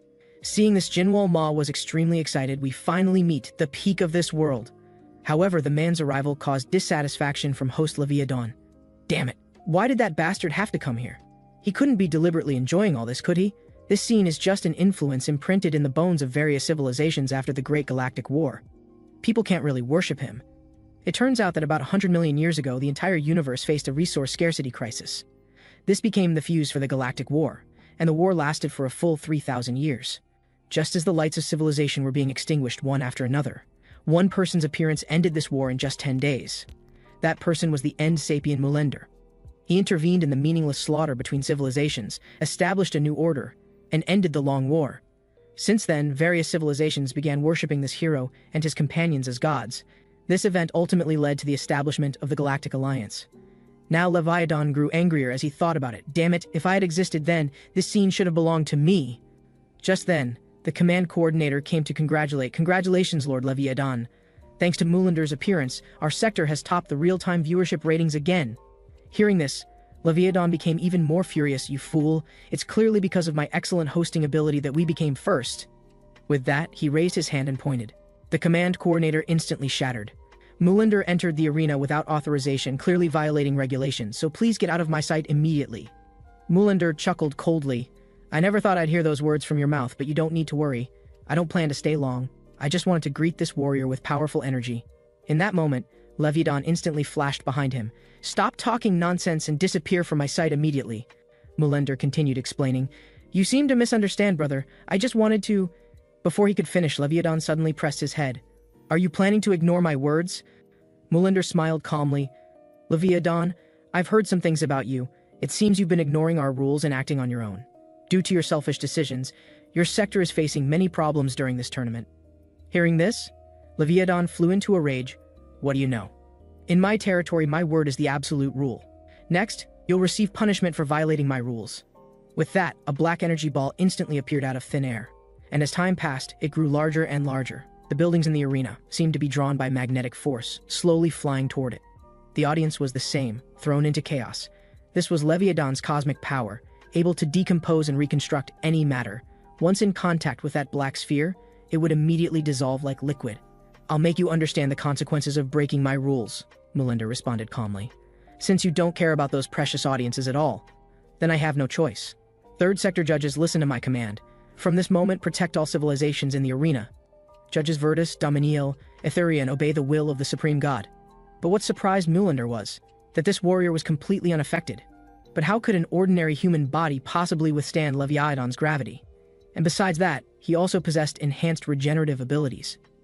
Thinking this, he seemed to understand something. Perhaps his victory over that warrior with tremendous power wasn't just luck. With this thought, he immediately reminded, hold on a little longer, little warrior. Leviathan's reconstruction isn't an absorption skill, so it should stop soon. As he spoke, he turned his gaze to Leviathan. "Brother, are you satisfied now?" However, Leviathan laughed maniacally. "You arrogant guy. Have you forgotten the limitations I personally set on you? In your current state, you can't stop me at all. Today, I will reveal your true limits to the entire universe." With that, the terrifying energy ball began approaching Mulander. But Mulander calmly raised his right arm. "It seems you're a bit too excited, so much that you've forgotten certain things. Within the arena, I'm allowed to release one of the limitations." As he spoke, the suppressor on his wrist suddenly shattered. "Now let me end all this." Then, with just a wave of his finger, the next second, an energy beam instantly dispersed the energy ball. The tremendous power even affected nearby planets. Seeing this scene, Leviathan was completely stunned. I apologize for this incident. Mulander didn't mind, brother. I'll leave the remaining matches to you. Oh, and small but powerful warrior, I congratulate you again on your victory. I believe we'll meet again in the future, so you must win all the matches." After this incident, Rina immediately rushed into the arena. "Jinwoo Ma, are you okay?" Jinwoo Ma didn't respond but asked back, "That guy called Mulander just now was..." Rina told him Mulander is the representative of the ultimate civilization and also the final opponent of this tournament. But since the tournament was established, no one has been able to defeat him. Hearing this, Jinwoo Ma immediately made a major decision. Although it was just for an instant the moment he used his power. I definitely felt an indescribable sense of familiarity. If I want to figure out the source of this feeling, I must face him again. With this thought, Jinwoo Ma directly spoke up, "Let me represent Earth civilization and reach the peak of this tournament." The scene comes to the arena. Ladies and gentlemen, the second round of preliminaries, Group 8 match is about to begin. Because Lord Leviathan is feeling unwell, today I, Velkanos, will host and commentate for everyone. The contestants for this match are ranked 6th 300th, representative of planet Decabrews Braxon, and ranked 5 200th, representative of planet Serentium, Kalmar. Now I declare the match begins. Marcel, sitting in the audience, was very puzzled. Why are the three of us here watching the match? Mark was also confused, but he speculated it might be because the winner of this match would become their next opponent. This left Marcel very puzzled. Why do I need to come watch too? Mark pointed to Jinwoo Ma sitting beside them. "Do you want me to watch this ticking time bomb alone?" Marcel asked back. "Wouldn't it be more appropriate for Leader Rina to supervise?" Mark explained that Leader Rina broke the recovery chamber in the first round. To pay the expensive repair costs, she put the entire publicity team's budget into it. So now the publicity team is using 3-shift part-time work to fill the budget. Hearing this, Marcel finally reacted. "I wondered why I haven't even seen the coach lately. So what can we do on such an advanced planet?" Mark indicated that in developed places, the service industry is more popular. According to incomplete statistics, GSP Planet accepts millions of civilized beings from different planets every year. Their purpose for coming here isn't for travel, but to improve their civilization level to participate in the tournament fighting competition. Over time, this place gradually became a planet for enjoying matches and sightseeing. With that, he suddenly began paying attention to Jinwoo Ma beside him. This guy seems to be watching the match very seriously. Was he originally like this? Just then, the match on the arena also determined a winner. The victor was Braxon, representative of the Decabrews people. At the same time, he became Earth Civilization's next match opponent. But Jinwoo Ma had no intention of leaving, and continued watching every match.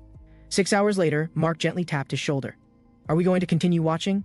Jinwoo Ma indicated they could leave first. "I can go back by myself after the match ends." Mark immediately refused. "If I leave you alone, you might disappear again like last time." Jinwoo Ma smiled wickedly. "You don't need to worry. I now have a reason to participate in the tournament." Hearing this, Mark immediately got up to leave. "My part-time shift is starting." "Oh, Marcel, the leader said she'll come soon, so please stay until then." After Mark left, the scene became awkward for a moment. Then Jinwoo Ma took the initiative to break the silence. "Red-haired kid, don't you want to say more about the fighting method you used against me last time?" This greatly surprised Marcel. I'm not strong enough to teach you anything yet." Jinwoo Ma thought about it and agreed. From the last match with Birkin, I realized that powerful talent and talent superior to others are different things. My question just now might have been somewhat demanding for someone who's physically weak. After a moment, Rina finally arrived at the arena. But what she didn't expect was that the scene before her didn't seem appropriate for her to interrupt. A month later, this is the third round of preliminaries, Group 8 match. First to appear is Civilization ranked 6043, a civilization that changes battle weapons according to power principles, Brews leader Braxon. And fighting against him is ranked 700th, Earth Civilization representative Jinwoo Ma. As the match began, Velkanos made an incredulous exclamation. Contestant Jinwoo Ma actually closed his eyes at the start of the match. Is this contempt for his opponent? Seeing this, Braxon's eyes immediately turned cold, getting cocky after winning against a third-level civilization. What a reckless fool. With that, he swung his weapon and launched an attack. Just as it was about to hit, Jinwoo Ma suddenly opened his eyes and took action. He dodged sideways while his right hand began gathering internal energy. The next second, a demonic blood palm struck Braxton hard. As Braxton fell, the host's voice immediately rose. The entire match took only 10 seconds. It was too fast. Congratulations to Earth Representative Jinwoo Ma for victory. Jinwoo Ma smiled slightly. That red-haired kid's words really were useful. After defeating the Decabrews person, Earth civilization faced off against planet Mantrax. Their civilization's instinct is power, an ability that ignores everything else and can kill all opponents with just the body. But what surprised host Volcanos was that Earth civilization representative contestant Jinwoo Ma once again easily defeated his opponent. Seeing this scene, the audience in the stands cheered, "Very good, Earthling. We all bet on you. Win the next match too." On the other side, Rina couldn't help but sigh inwardly. Is this Jinwoo Ma's true level? It turns out that just a few days ago, when Rina arrived at the arena, she heard Jinwoo Ma and Marcel discussing some issues. So it's because of the suppressor that you can't exert full power? Jinwoo Ma confirmed. After the suppressor is released, the flow of chi becomes distorted. If chi can't be used, even the body might not be able to support itself. But it's not like there's no way to regulate chi. Rina asked back, is there a skill to regulate chi flow? What would happen if it's used together with other cosmic powers? Now seeing the answer with her own eyes, Rina was overjoyed. I started worrying when the first 2 rounds became difficult battles, but I didn't expect we could turn danger into safety. The scene shifts to the 3rd District cafeteria. Marcel, who was eating, suddenly thought of something. Oh right, Leader Rina. I heard the Earth publicity team staff are taking turns working part-time. I received the prosthetic you gave me before. If I can help with anything, that would be great. Rina indicated he didn't need to take this matter to heart. The Earth publicity team's work was originally very relaxed, and that money has already been gathered. This greatly surprised Marcel. You paid it back with just 2 weeks of part-time work? Rina explained that the currency used in the universe is 500 times Earth currency. So as long as everyone works seriously, efficiency will obviously improve. At this point, Jinwoo Ma suddenly interrupted. Speaking of which, the participating contestants aren't much good. After the 2nd round, I watched all the preliminaries and felt there wasn't one who could inspire my fighting spirit. And their abilities aren't worth absorbing. Even if absorbed, they'd be eaten by that flying guy. Before he could finish, a voice suddenly attracted everyone's attention. You couldn't be thinking of defeating Moolander, could you? The speaker was Twinkies from the Elf Star. Seeing this, Rina and Marcel immediately stood up alertly.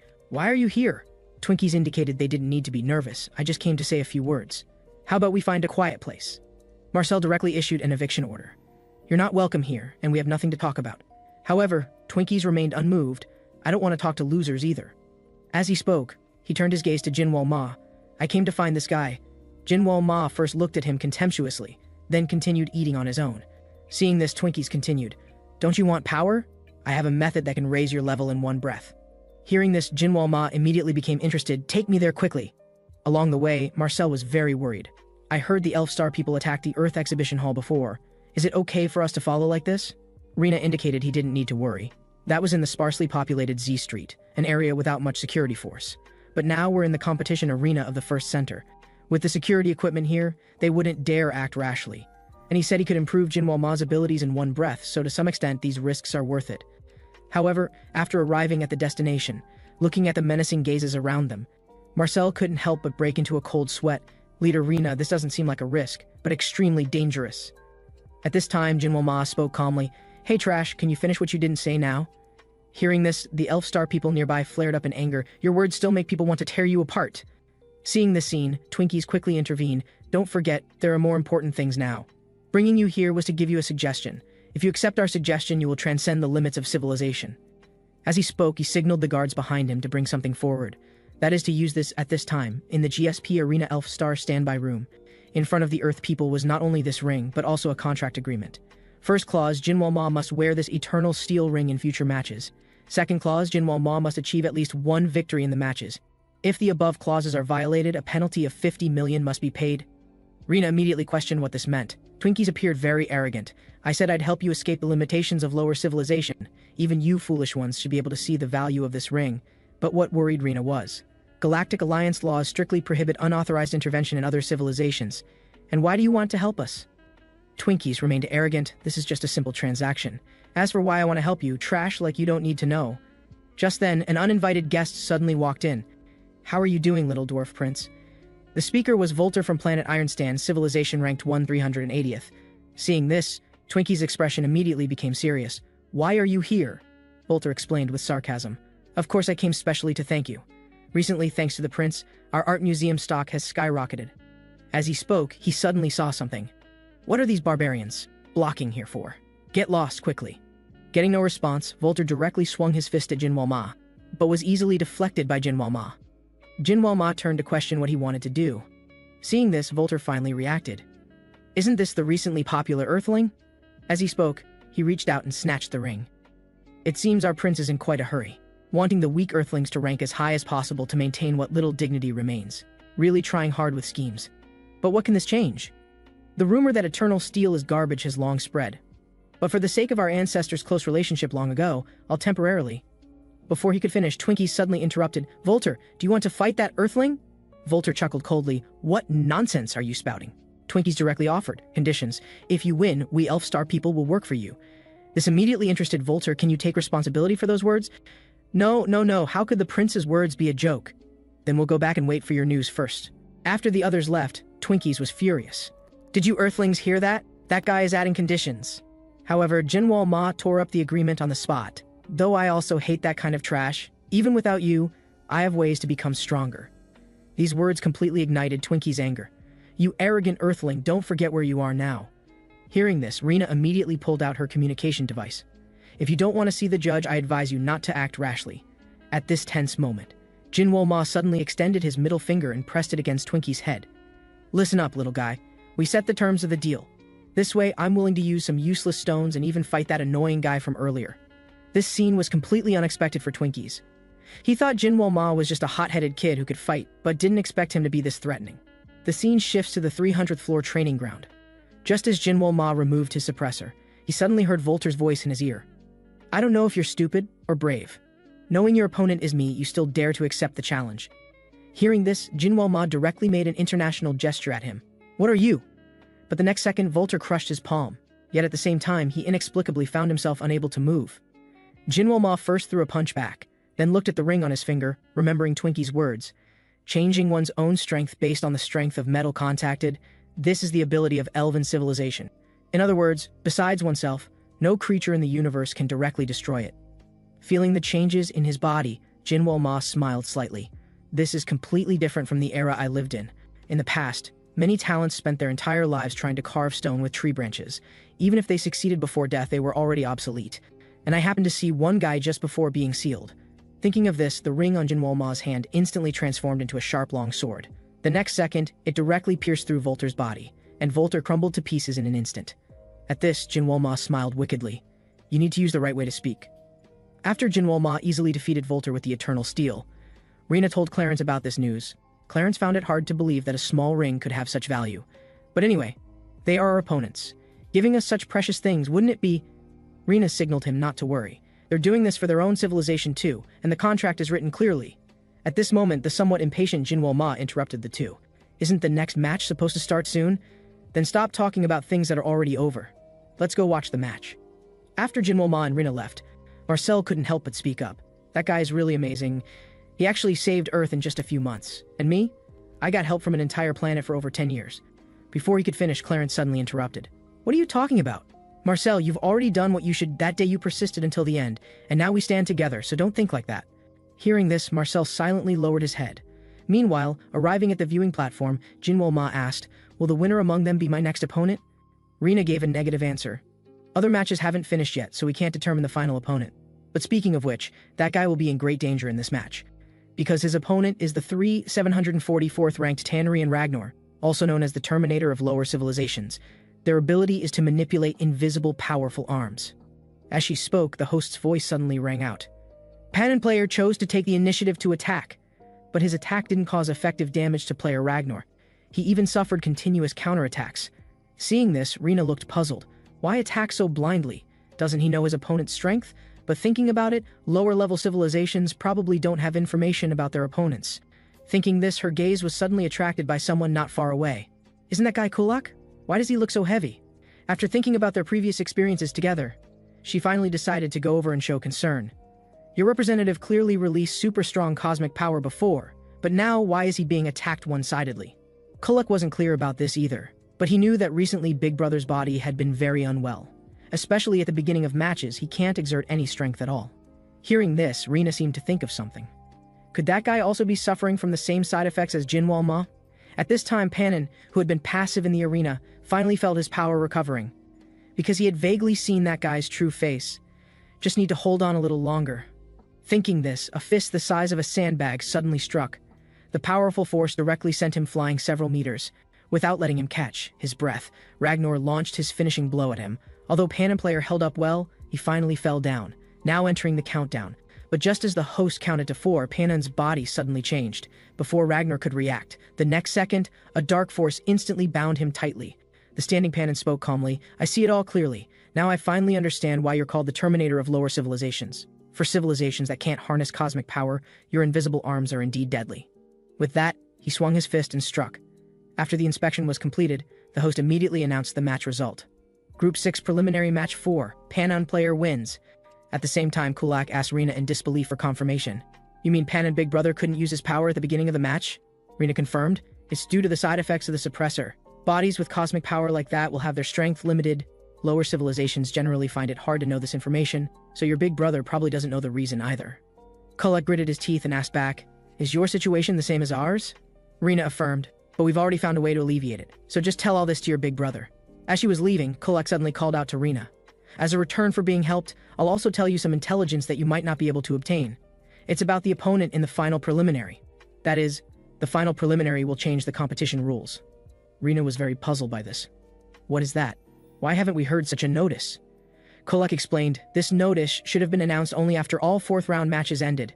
But among the civilizations, entering the 3rd stage, some people have already obtained the intelligence in advance. And those people are actively seeking cooperation partners. We refused their proposal, so we didn't hear the exact rules. But what's certain is that the upcoming competition won't be one-on-one." After Kulak left, Rina was still puzzled. If what that guy said is true, why haven't other civilizations come to find us except for the elves? Although our civilization's performance isn't very good, Jinwoo Ma's strength shouldn't be enough to cause exclusion. To verify her thoughts, she first told Jinwoo Ma about this matter, then brought him to the street district.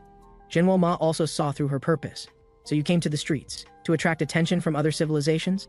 Rina confirmed, "It's easier to contact other civilizations here than inside the competition venue. Although I don't want to be on the same ship as aliens. If the rules really change, we must team up with a strong. And the guys who know the rules in advance are most likely top-ranked civilizations, so those who approach us first definitely won't be weak." After wandering for 3 days like this, they didn't receive a single invitation. While confused, Ackerman's figure suddenly appeared silently beside Rina. Seeing this, Rina was startled. "What's the situation? How are you here? It seems you're looking for someone to cooperate with in the final round. Unfortunately, even if you wait 100 years, no one will invite you." Rina immediately retorted, "But the elves also approached us before." Ackerman indicated that guy's strength wasn't the problem. "But that guy's strongest trump card is already known to everyone. Who would risk cooperating with them? Of course, if it were me, as long as we exchange intelligence, I'd have cooperation intentions. After all, I'm the 925th ranked representative from planet Euphoria." This made Rina fall into deep thought. Looking at the other party's reaction, is the final battle really a team match? But why would that guy tell us these things? At this time, Jinwoo Ma suddenly spoke, very confident. "Are you hiding some powerful skills?" Ackerman responded, "I have whatever you want." Rina knew things weren't simple, but soon she thought of something else. So she immediately spoke, "You probably don't have anyone to team up with either, right?" This made Ackerman immediately flustered. What do you mean?" "Just from rankings, I'm in the upper circle," Rina explained, "because you just said. No one wants to join us, doesn't that mean you're the same? You're the Dark Clan that establishes Civilization Foundation through trading information. Any intelligence that falls into your hands gets publicized to the entire universe. If we cooperate with you, wouldn't that be equivalent to making Earth civilization's important secrets public?" Ackerman smiled sinisterly. "Shouldn't you be thinking about surviving first? We publicly claim cosmic power as a tool, but few people know our combat strength." This immediately interested Jinwoo Ma. "Indeed, I should team up with you. But I'm still curious about the strength you're hiding." Rina's heart also wavered. Thinking carefully, we really can't fight those civilizations alone. This is a gamble worth trying, but... At this time, Ackerman suddenly made a proposal. In the final battle regarding seizing each other's intelligence and abilities, regardless of the outcome, neither side can raise objections. How about it?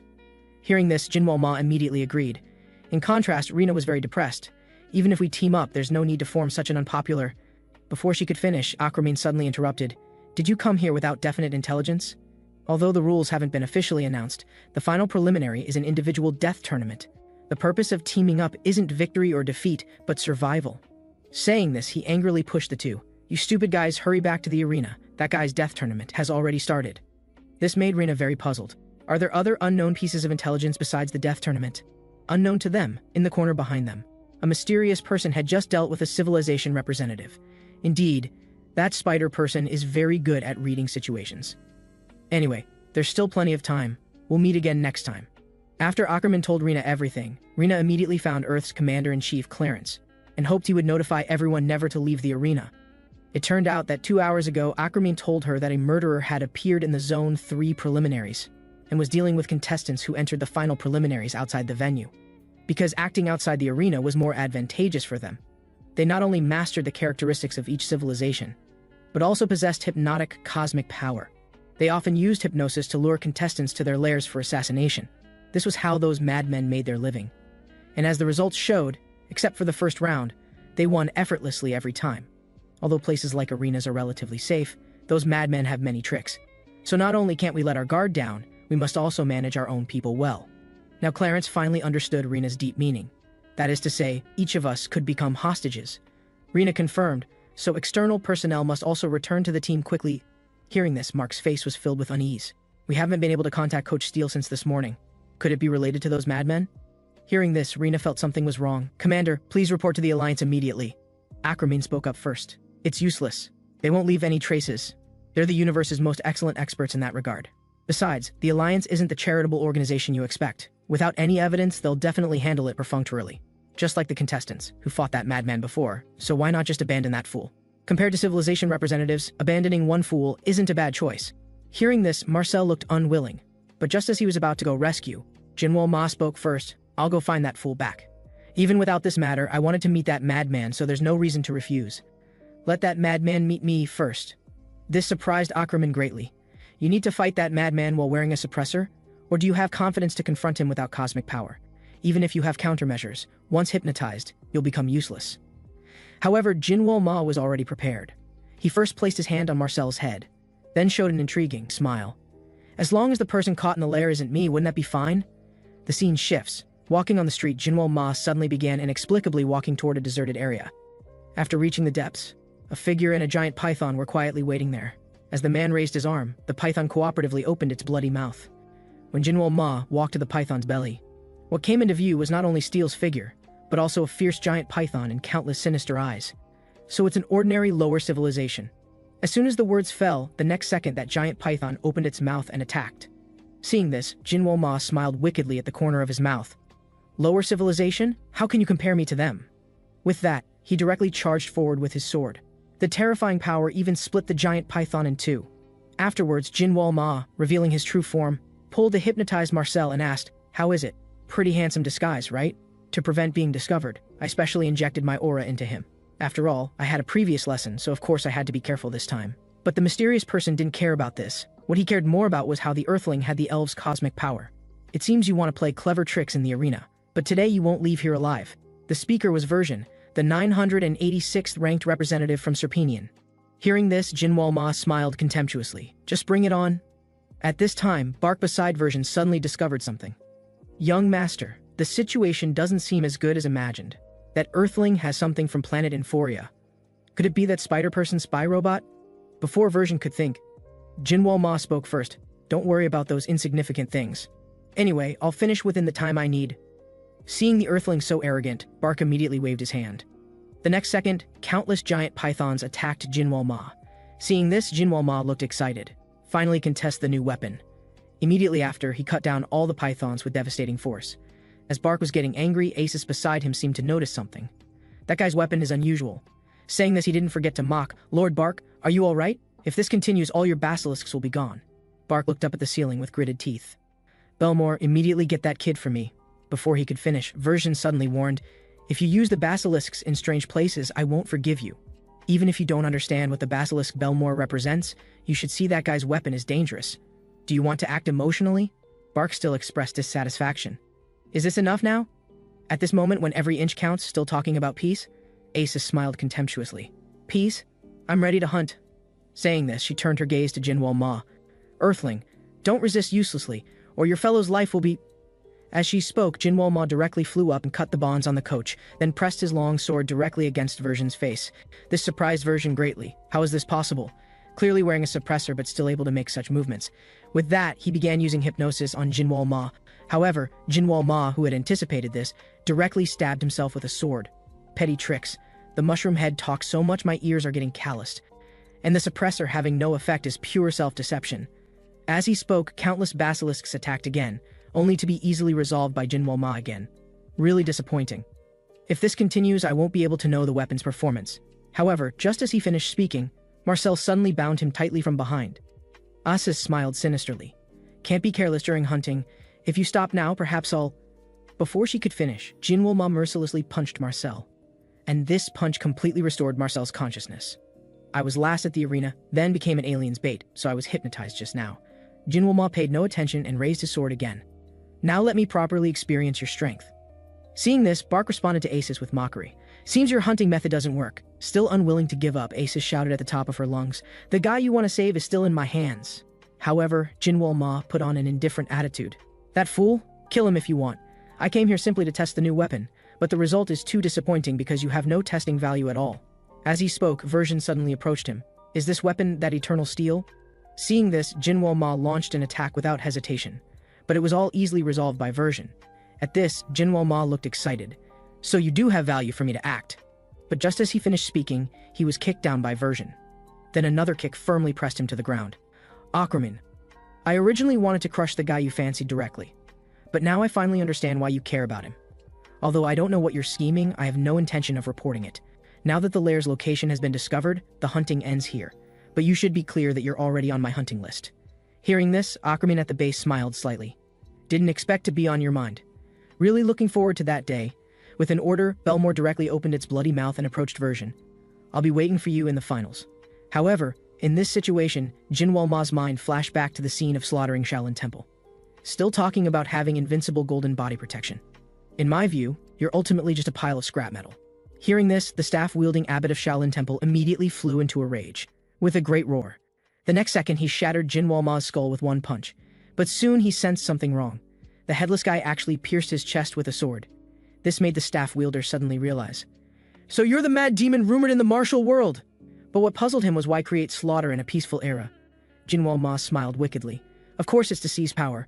Looking at Jinwoo Ma's calm expression, the staff wielder became even angrier. Just for these things you'd sacrifice tens of thousands of lives? You heaven-damned guy. Before he could finish, Jinwoo Ma mercilessly split him in two. Looking at the temple littered with corpses, he couldn't help but sneer. Tens of thousands of lives are just some worthless lower people. And what I want is to ascend to the zenith of all beings. After Jinwoo Ma opened his eyes, he immediately alertly grabbed the wrist of the strange woman in front of him. What are you doing to me?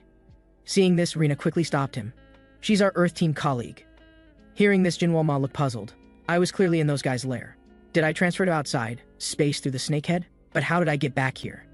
At this time, the strange woman shyly introduced herself. Mr. Jinwoo Ma, being able to see you at such close distance is truly an honor. I'm Sierra Lin, leader of Earth's medical team. Please take care of me from now on. With that, Rina continued to supplement. She's the first human to discover cosmic power, and a witness to human civilization's rise. The reason you woke up so quickly is the effect of her treating you with cosmic power. Hearing this, Jinwoo Ma suddenly stood up and interrupted. I'm not interested in these things. Now quickly take me to the cafeteria for a good meal. Hearing this, Sierra Lin asked embarrassedly, Leader Rina, can I go to the restaurant with you? Rina first agreed to her request, then called Mark, who had already finished eating. Soon after arriving at the restaurant, Rina immediately expressed gratitude to Jinwoo Ma for rescuing the coach, and also told him that, except for a few necessary members, other Earth Team colleagues would all evacuate GSP Planet. The necessary personnel consisted of herself, Mark, and team leader Lin. Hearing this, Jinwoo Ma directly revealed the purpose. Isn't it just to let useless guys quit? Although what he said was correct, Jinwoo Ma's way of saying it still made her somewhat dissatisfied. However, Sierra Lin affirmed Jinwoo Ma's words. That kind of trash staying would only cause unnecessary trouble for Mr. Jinwoo Ma. But as soon as she said this, she immediately felt ashamed for her slip of tongue. What on earth am I saying? Afterwards, Jinwoo Ma asked Sierra Lin why she would stay behind. Rina indicated that Team Leader Bai could help treat you when your abilities are sealed. Sierra Lin also expressed her position. I will definitely do my utmost to take care of Mr. Jinwoo Ma. Compared to the sacrifices you've made for humanity, what I can do is insignificant. As everyone knows, we lost many of our kind due to infectious diseases. On this planet, expecting treatment methods, we gained nothing. But just when we were in despair, Mr. Jinwoo Ma gave us hope. He's simply a savior who came to the world wearing human disguise. Saying this, she directly took a fork and stabbed her own arm. And he possesses the ability to save more humans. Isn't this a miracle? Before she could finish, Jinwoo Ma suddenly interrupted. But compared to you three, why didn't that guy stay? Mark asked who he was referring to. Jinwoo Ma immediately gave a simple description. That red-haired guy, the most useful one among you. Hearing this, Rina immediately understood what he meant. If you're talking about Marcel, he's currently missing. The scene shifts. Just as the Earth team was making final preparations to evacuate GSP planet, Rina brought Commander Clarence and Combat Coach Steele to find Jinwoo Ma. Their purpose was to pay their highest respects to this civilization representative who saved Earth before leaving. But Jinwoo Ma scoffed at this. From initially misinterpreting others' meanings to now saying things like grateful and fortunate, it's really annoying. However, faced with Jinwoo Ma's sarcasm, Coach Steele not only wasn't angry, but very sincerely made a request, asking Jinwoo Ma to find Marcel. Because before implementing the kidnapping plan, he was dejected all day. Maybe after his body became like that, he completely lost hope in himself. This made Jinwoo Ma deeply empathetic. In his previous life, although he could single-handedly kill various strong opponents, seeing those scenes full of happiness, he realized that even standing at the zenith of all beings, he would ultimately have nothing. This was like that fool. Compared to being Earth civilization's representative, he was more afraid of being worthless. After the Earth team evacuated, Rina led Jinwoo Ma to the arena, because today was the last day of preliminaries. After the competition ended, the final preliminary rules would also be announced. That is to say, today all those advancing to the final competition would gather here. As the last match began, Pari player took the lead in attacking. But compared to the intense scene in the arena, Rina fell into contemplation. 3 months had passed. When first arriving on this planet, Earthlings were still the most inconspicuous existence. But now humans could completely rival those guys. And all this was really thanks to Jinwoo Ma. At this time, Panin suddenly came forward to greet them. Are you also here to confirm the final competition rules? This time I plan to fight alone. Have you decided on cooperation partners? Rina shook her head. Although not very certain, there's one we want to work with. Saying this, a voice suddenly interrupted her. Not very certain? That's really hurtful. The newcomer was Akramin. To save your fellow, wasn't I sincere enough? Panin immediately recognized her as that unlucky mushroom head from before, although they had only met once. Her attitude of not being optimistic about Earthlings at that time still left a deep impression on him. Akramin cleared her throat awkwardly, then quickly changed the subject. The match is over. Seems like Taroka from planet Bennu won. Then the host's voice rang out. Now all preliminary matches are finished. Representatives who advanced to the preliminary finals, you've worked hard. Next, I will announce to everyone present the method and rules of the preliminary finals. The preliminary final competition method is a speed race. Simply put, whoever reaches the destination earliest will win. The starting point of the speed race is the edge of each area's city. When the competition begins, participants' suppressors will automatically be removed. Participants just need to find the entrance to the official competition arena. The entrance is located somewhere on the planet outside the cities. Just pass through that entrance to enter the official arena, and the speed race will end. The competition rule is that there are no rules, and everyone is allowed to use various means. After the announcement, looking at the few people not far away, 2 advanced contestants immediately got ideas. Akramin, do you really want to team up with those lower guys? But her strength isn't much either. How about we find a chance to deal with them first? During their secret conversation, Akramin suddenly turned her gaze toward them. When the 2 came to their senses, they discovered that a spy robot had somehow appeared beside them without notice. I advise you not to entertain wild thoughts. Everything must proceed according to my plan. At this moment, just after the host announced the format and rules of the final qualifying round, contestants from various civilizations gathered at the starting point. After everyone had assembled, the host's voice suddenly rang out. Before departure, I will repeat the competition rules once more. The final qualifying round will last 1 week. The first 100 contestants to arrive within 1 week will advance. Friendly reminder, in the last competition, only 42 contestants advanced. We will also broadcast this round live throughout. Everyone can see each contestant's specific location through the screens. Now prepare for the countdown to begin. As the countdown ended, one contestant instantly sprinted 100 meters away. This person was none other than Spirok, from planet Cass, known throughout the universe for his speed. However, just when he thought advancement was within reach, a rapid beeping sound suddenly rang out. Immediately after, a deafening explosion erupted at his location. But before the culprit could celebrate for even 2 seconds, the next moment, he too met his end with his body torn apart. Watching the rapidly decreasing survival count on the screen, Mark couldn't help but worry. It's chaos from the very start. That guy won't run into trouble too, will he? Hearing this, Cyrillin immediately grabbed him by the collar. What kind of defeatist thinking is that? Don't you have faith in Jinwoo Ma?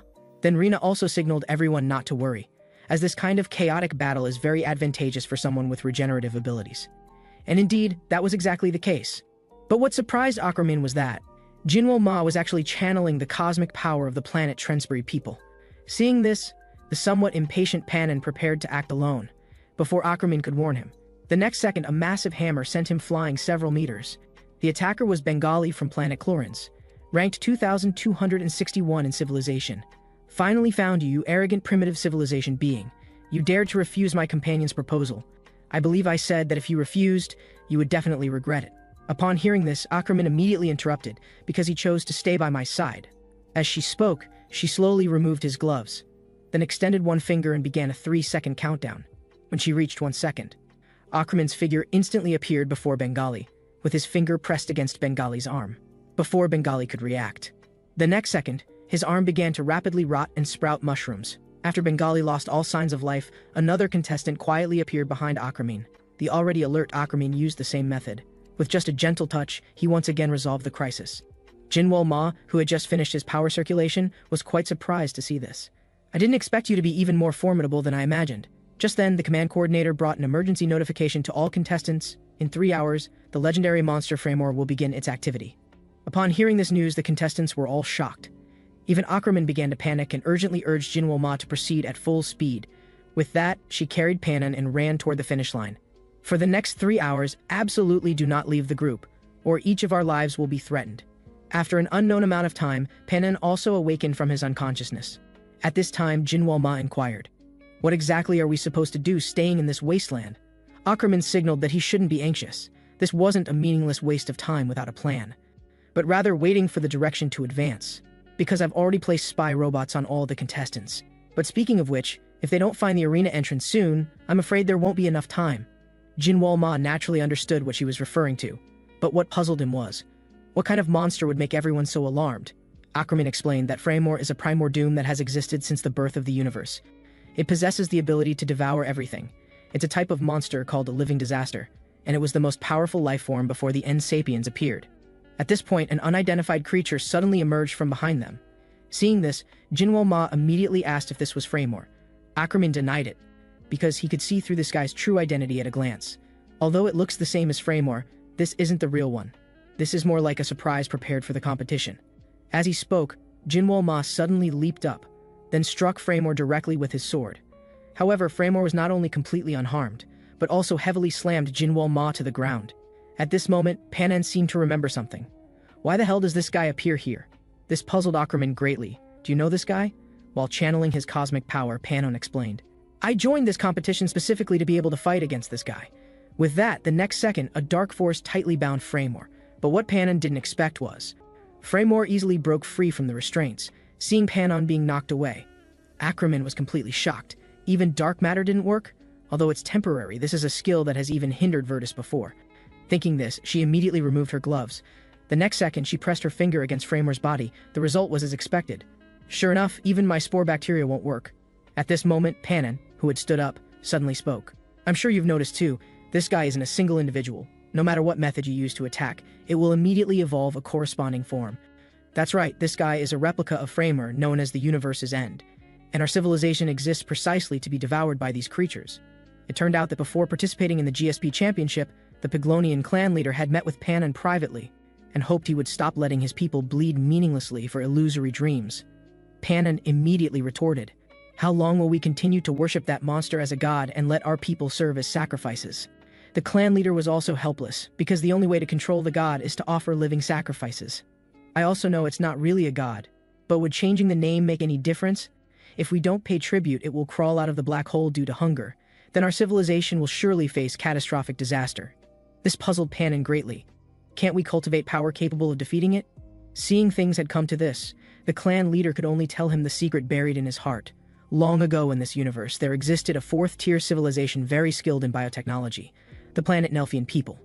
At that time, for their own benefit, they went to great lengths to create these monsters. The planet Nelfian people needed quality food to control the monsters, and our bodies happen to contain substances that can calm them down. Although these monsters were eventually eliminated due to the appearance of the End Sapiens, one guy still managed to escape. Upon hearing this, Panon still refused to believe, and even promised to personally shatter that so-called deity on the next offering day. However, reality gave him a harsh lesson. Not only did he fail to keep his promise, he also provoked the deity's anger. At the critical moment, the clan leader appeared with a living sacrifice just in time to prevent this catastrophe. I told you, didn't I? We were born to be food for this creature. This is a fate we can never escape no matter what. But your intention gives me comfort, because I have the same thoughts as you. Upon hearing this, Akramin was quite surprised. I didn't expect there were once civilizations destroyed by the N-Sapiens. This is truly interesting intelligence. But speaking of which, being able to collect various types of intelligence in this competition, is this really just coincidence? Just then, a massive structure suddenly appeared in the distance, and Akramin recognized it immediately. This was the entrance to the final qualifying arena, but Panon advised her not to celebrate too early. Escaping from that thing's grasp isn't easy, unless it's focused on feeding. Hearing this, Akramin suddenly thought of a method. Then she directly severed Jinwoo Ma's arm, and using her spore bacterial power, threw the arm toward Framework, watching the infinitely growing bacterial energy, and Framework's feasting scene. The group took the opportunity to run toward the entrance. However, before they could run far, the ground where Framer was suddenly collapsed, and as Framer fell into the endless black hole, the next second an eye radiating murderous intent emerged from the black hole. After Akramin used cosmic power to gain an escape opportunity, they ran non-stop toward the final qualifying entrance. Little did they know, a team had already reached the arena, but what puzzled this team was that they had clearly sensed signs of life activity here in advance. Yet now they couldn't find a single person, and hadn't even found the entrance to the main arena. Just then, the planet Disperson, famous for his sensing abilities, suddenly detected a group of people approaching. And the approaching people were none other than Jinwoo Ma's group. Seeing this, the square-faced man immediately issued a warning. This stronghold has already been occupied by us. If you're smart, you'll leave immediately. Hearing this, Jinwoo Ma was about to take action. But the next second, Akramin actually kicked Panon to the ground. Before Panon could ask why, a sharp blade suddenly swept over their heads, splitting Jinwoo Ma in half. This shocked the planet Disperson, who witnessed everything. Another guy has appeared, and the lion-maned man who revealed himself in the distance looked displeased. What lucky bastards. Since one is already dead, the rest can join him in burial. However, Akramin showed an intriguing smile. At the same time, a mechanical spider had somehow appeared on the lion-maned man. I knew of your existence long ago. In my book, a discovered sniper is as good as dead. If you don't want to die, just obediently come over to our side. Hearing this, the lion-maned man angrily gathered his cosmic power. The next second, countless blades shot rapidly toward Akramin. However, Akramin remained calm and composed. Moving gracefully, she perfectly avoided all attacks. It's not too late to come to our side now, otherwise you'll be in danger. Looking at Akramin's eerie smile, the lion-maned man broke out in cold sweat. But before he could understand the deeper meaning, a figure quietly appeared behind him. After everything returned to calm, the team at the arena was about to investigate. The next second, Jinwoo Ma appeared before them, dragging the battered lion-maned man. And Akramin, who followed closely behind, showed an eerie smile. How about we cooperate once? Afterward, Akramin shared her theory with everyone. Whenever 9 or more contestants gather together, communication between me and the mechanical spider gets cut off. So based on my speculation, this is very likely a phenomenon caused by the entrance opening. Hearing this, combined with the various situations they had just encountered, the planet Disperson immediately confirmed her idea. But what troubled everyone was that with their current numbers, they couldn't verify whether the speculation was true. Just then, the planet Disperson suddenly sensed a large number of life forms rapidly approaching, but before he could determine the exact number, Jinwoo Ma suddenly placed his hand on his head. Seeing this, the planet Disperson shook him off, and angrily demanded to know what he was trying to do. Jinwoo Ma responded calmly, "How fascinating. You can actually sense the activity patterns of surrounding life." As he spoke, he turned to look in another direction. Those guys seemed to be coming from over there. The planet Disperson was immediately shocked. Does this guy possibly have copying abilities? Akramin confirmed it. Besides that, this guy has many more surprises. Next, we'll prepare to welcome. Before she could finish speaking, Jinwoo Ma suddenly interrupted. There seems to be another very dangerous big guy. But when the group came to the city wall to look, they discovered running behind the contestants was actually the real Framer. Seeing this, Akramin could only pray that someone could escape from its grasp. But Jinwoo Ma knew in his heart that there were currently no other life forms within thousands of meters. Once they lost these people, they might not be able to gather the required number. Thinking this, he proactively raised his sword and launched an attack. Seeing this scene, Akramin urgently tried to stop him. That thing is a universe disaster-level monster. However, at this time, the contestants were still troubled by evading Framer's pursuit. But the planet Dober in person knew in his heart that continuing to flee like this wasn't a solution, so he immediately stopped, prepared to fight Framer to the death. But just then, a sword light suddenly flashed. finally piercing through Framer's head and into its mouth. The attacker was Earth's representative, Jinwoo Ma. However, the next second, he was torn to pieces. This was completely unexpected for Jinwoo Ma. That monster's head could actually grow anywhere. On the other side, Ackerman, who witnessed everything, thought Jinwoo Ma was being reckless. But having come this far, she decided to go provide support. But facing the others who had the same idea, she immediately objected. What can you accomplish by going? As far as I know, you two aren't from civilizations skilled in combat. You only survived the preliminaries because you were lucky enough to be assigned to weak areas. But the two didn't agree with her assessment. You should know that the strongest warrior in the preliminaries was in our area. On the other side, Jinwoo Ma's group gradually began to fall into disadvantage. At this moment, the Doberan star person suddenly reminded, when that thing's eyes turn blue, absolutely don't make any sound. This puzzled Jinwoo Ma greatly. Are you referring to its current state? However, as soon as he finished speaking, an explosion suddenly erupted on the spot. Only then did Jinwoo Ma understand. Making any sound would trigger an explosion, and his disobedient behavior also caused the Doberan star person's dissatisfaction. Didn't I tell you not to make any sound? We almost had a total wipeout because of the explosion. You guys with regenerative abilities simply don't understand what caution means. While complaining, a sword light suddenly swept over their heads, and upon seeing it was a dimensional sword, the Doberan star person immediately recognized the attacker's identity. But before he could speak, Ackerman, who had arrived, preemptively provided the answer.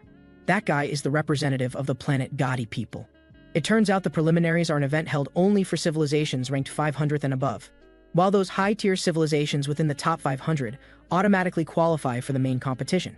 In other words, the highest-ranked civilization in the current preliminaries is 501, and this civilization's representative is asked of the planet Gotti people. Hearing this, Jinwoo Ma immediately developed intense interest in AST, but Ackerman, who saw through everything, advised him to give up, because that guy is the man standing at the pinnacle of the preliminaries. However, just as Ast and Framer were fighting intensely, Ackerman, who could foresee the future, flashed with unease in her eyes. A great explosion. Could Ast be the medium this time? Was this kind of ending destined from the very beginning when we had to face this disaster? As expected, accompanied by an earth-shattering explosion, the situation on the field also underwent a complete transformation. At this time, the survivors besides Ackerman included Jinwoo Ma, but what shocked Ackerman was, the culprit behind this explosion was actually the technique Jinwoo Ma had unleashed, the cosmic power of the End Sapien Moulander. Could this earthling even absorb divine techniques? Thinking this, she urgently shouted, "Jinwoo Ma, stop immediately!" Because she knew that if this continued, everything here would be drawn into this attack. However, Jinwoo Ma had already fallen into a state of madness, and couldn't hear what she was saying at all. Seeing this scene, Ackerman immediately charged forward. It seems there's only that method left. This seemingly unremarkable earthling had now perfectly replicated divine cosmic power. This action not only shocked everyone present, but even attracted the attention of the End Sapiens. He can even copy our techniques. This dangerous element must be eliminated on the spot, but Barakash beside him was dismissive. You're being far too alarmed about this crude imitator. Luminaire also agreed with his view. Everyone, don't forget that the real game is just beginning now. Though artificially created counterfeits aren't beautiful at all, he will prove to other civilizations that their existence is ignorant and wrong. Meanwhile, to prevent the situation from developing further, Ackerman thought of a desperate measure, forcibly severing Jinwoo Ma's life force, and seeing that the method worked, she returned to the arena entrance carrying Jinwoo Ma's head. Then she asked Panon about the current number of people. But when she learned there were currently only 7 representatives, despair appeared on Ackerman's face. However, just then, a voice suddenly came from behind. No, it's 9. But just as Ackerman felt puzzled by this, a sword light suddenly swept past them. And after seeing the attacker's face clearly, Panon was immediately shocked. How is it this guy again? Wasn't he devoured by that attack just now? To this, Ackerman seemed to see through something. Everyone, quickly escape from here. This guy is no longer AST. And when everyone had gathered at the arena, the entrance to the main competition directly opened. But before the group could run in, the stitched monster directly blocked their path. Seeing this, Ackerman immediately felt something was wrong. This entrance mechanism requires these people to gather together to open. If there's any reduction in numbers, the entrance will close immediately. In their moment of desperation, Jinwoo Ma suddenly woke up. Stop wasting time. As long as I get close enough to him, I have a way to get everyone through the entrance. Hearing this, the group immediately ran toward the stitched monster, and after reaching a certain distance, countless dark forces instantly bound the stitched monster tightly. Thus, after everyone successfully entered the entrance, when the planet disc person opened his eyes again, what met his gaze was Jinwoo Ma's figure. This puzzled him greatly. "What are you doing?" Jinwoo Ma explained, "I can't find a single intact shirt anywhere, so I plan to wear yours." Hearing this, he realized, A battle had already taken place here. But what puzzled him was, where did the other two guys go? And upon hearing that there were only the two of them when he woke up, he couldn't help but speculate. Could it be that even entering from the same entrance, they're randomly scattered? Just then, Jinwoo Ma's voice suddenly interrupted his thoughts. By the way, you seem quite badly injured. In that condition, you'd just be a burden. Hearing this, the Planet Disc person was immediately shocked. He'd actually let his guard down in front of an enemy. But in his current state, he couldn't possibly fight this guy. Could this be the end? However, just as he prepared to resign himself to fate, he discovered that Jinwoo Ma not only didn't harm him at all, but was actually healing his wounds. This greatly puzzled the Planet Disc person. This final is an individual battle. Why are you helping me, your enemy? Hearing this, Jinwoo Ma smiled wickedly. Isn't it obvious? How could I leave behind a high-performance detector like you? So now hurry and scout the strong opponents around us, then come back and tell me. However, as soon as he finished speaking, the Planet Disc person's eyes suddenly showed something strange. But before Jinwoo Ma could understand why, a figure suddenly appeared from nowhere. You don't even have a decent weapon anymore. Saying this, he swung with all his might at Jinwoo Ma. And after seeing that the attacker was Version, Jinwoo Ma immediately became excited. Dealing with you doesn't require weapons. Then several blue blades grew from within his body, with a blue light flashing. Jinwoo Ma easily broke free from Version's restraint. While recognizing this as the cosmic power of the planet Mantrax people, Version launched another fierce offensive. Seeing this scene, Jinwoo Ma forcefully slammed his foot toward the ground. The tremendous power caused layers of smoke to rise from the battlefield. To this, Version chuckled coldly. Are you planning to aim for vital points by disrupting vision? Too bad, this body has no vital points. However, as soon as he finished speaking, an unknown object suddenly grazed past his face and directly penetrated the scales of Basilisk. And after seeing that the object was just an ordinary stone, he was immediately shocked again. It's actually the cosmic power of the planet Decabru's people. Jinwoo Ma confirmed. Now even without that iron block, as long as there are materials that can serve as weapons, I can create weapons anywhere. However, as soon as he finished speaking, a wave of dizziness struck, and his body began to lose control. But just when Version thought he had lost a competitor, Jinwoo Ma actually left behind a clone and ran in the opposite direction. Seeing this scene, Version immediately understood, so it was the Planet Disc person's doing. After running for an unknown amount of time, watching contestant Jinwoo Ma's uncharacteristic competitive appearance, not only was Mark confused, even Jinwoo Ma himself was completely puzzled. How did I suddenly become like this? However, Rina saw through the mystery. That's not Jinwoo Ma, but the Planet Disc person. They can not only project their bodies onto opponents, but also control them at will. But what puzzled Rina was, why would a civilization that clearly values individualism use such an unfamiliar method to help Jinwoo Ma? It turned out this was all simply because Jinwoo Ma had extended a helping hand to him, and this was the first time he had felt warmth. So he wanted to save Jinwoo Ma. Even if his entire body was misaligned and his organs burst, he would willingly never give up. At this moment, Version's eyes revealed a cold gleam. You can still regenerate even after giving up bodily control. In that case, I'll just keep killing until you have a mental breakdown. However, just as he prepared to act, a green light suddenly burst from Jinwoo Ma's body and directly penetrated into his body. But just when the Planet Disc person thought his plan had succeeded and he could freely control Version's body, he was actually tightly bound by thousands of snake creatures within Version. At this moment, Version's voice suddenly rang out. Welcome to my body. Our civilization's people all store dozens or hundreds of snake creatures in their bodies, but I have thousands stored in mine. These snake creatures stored within me resonate with me, which means you can't do anything here. In desperation, Version suddenly spat out a mouthful of blood.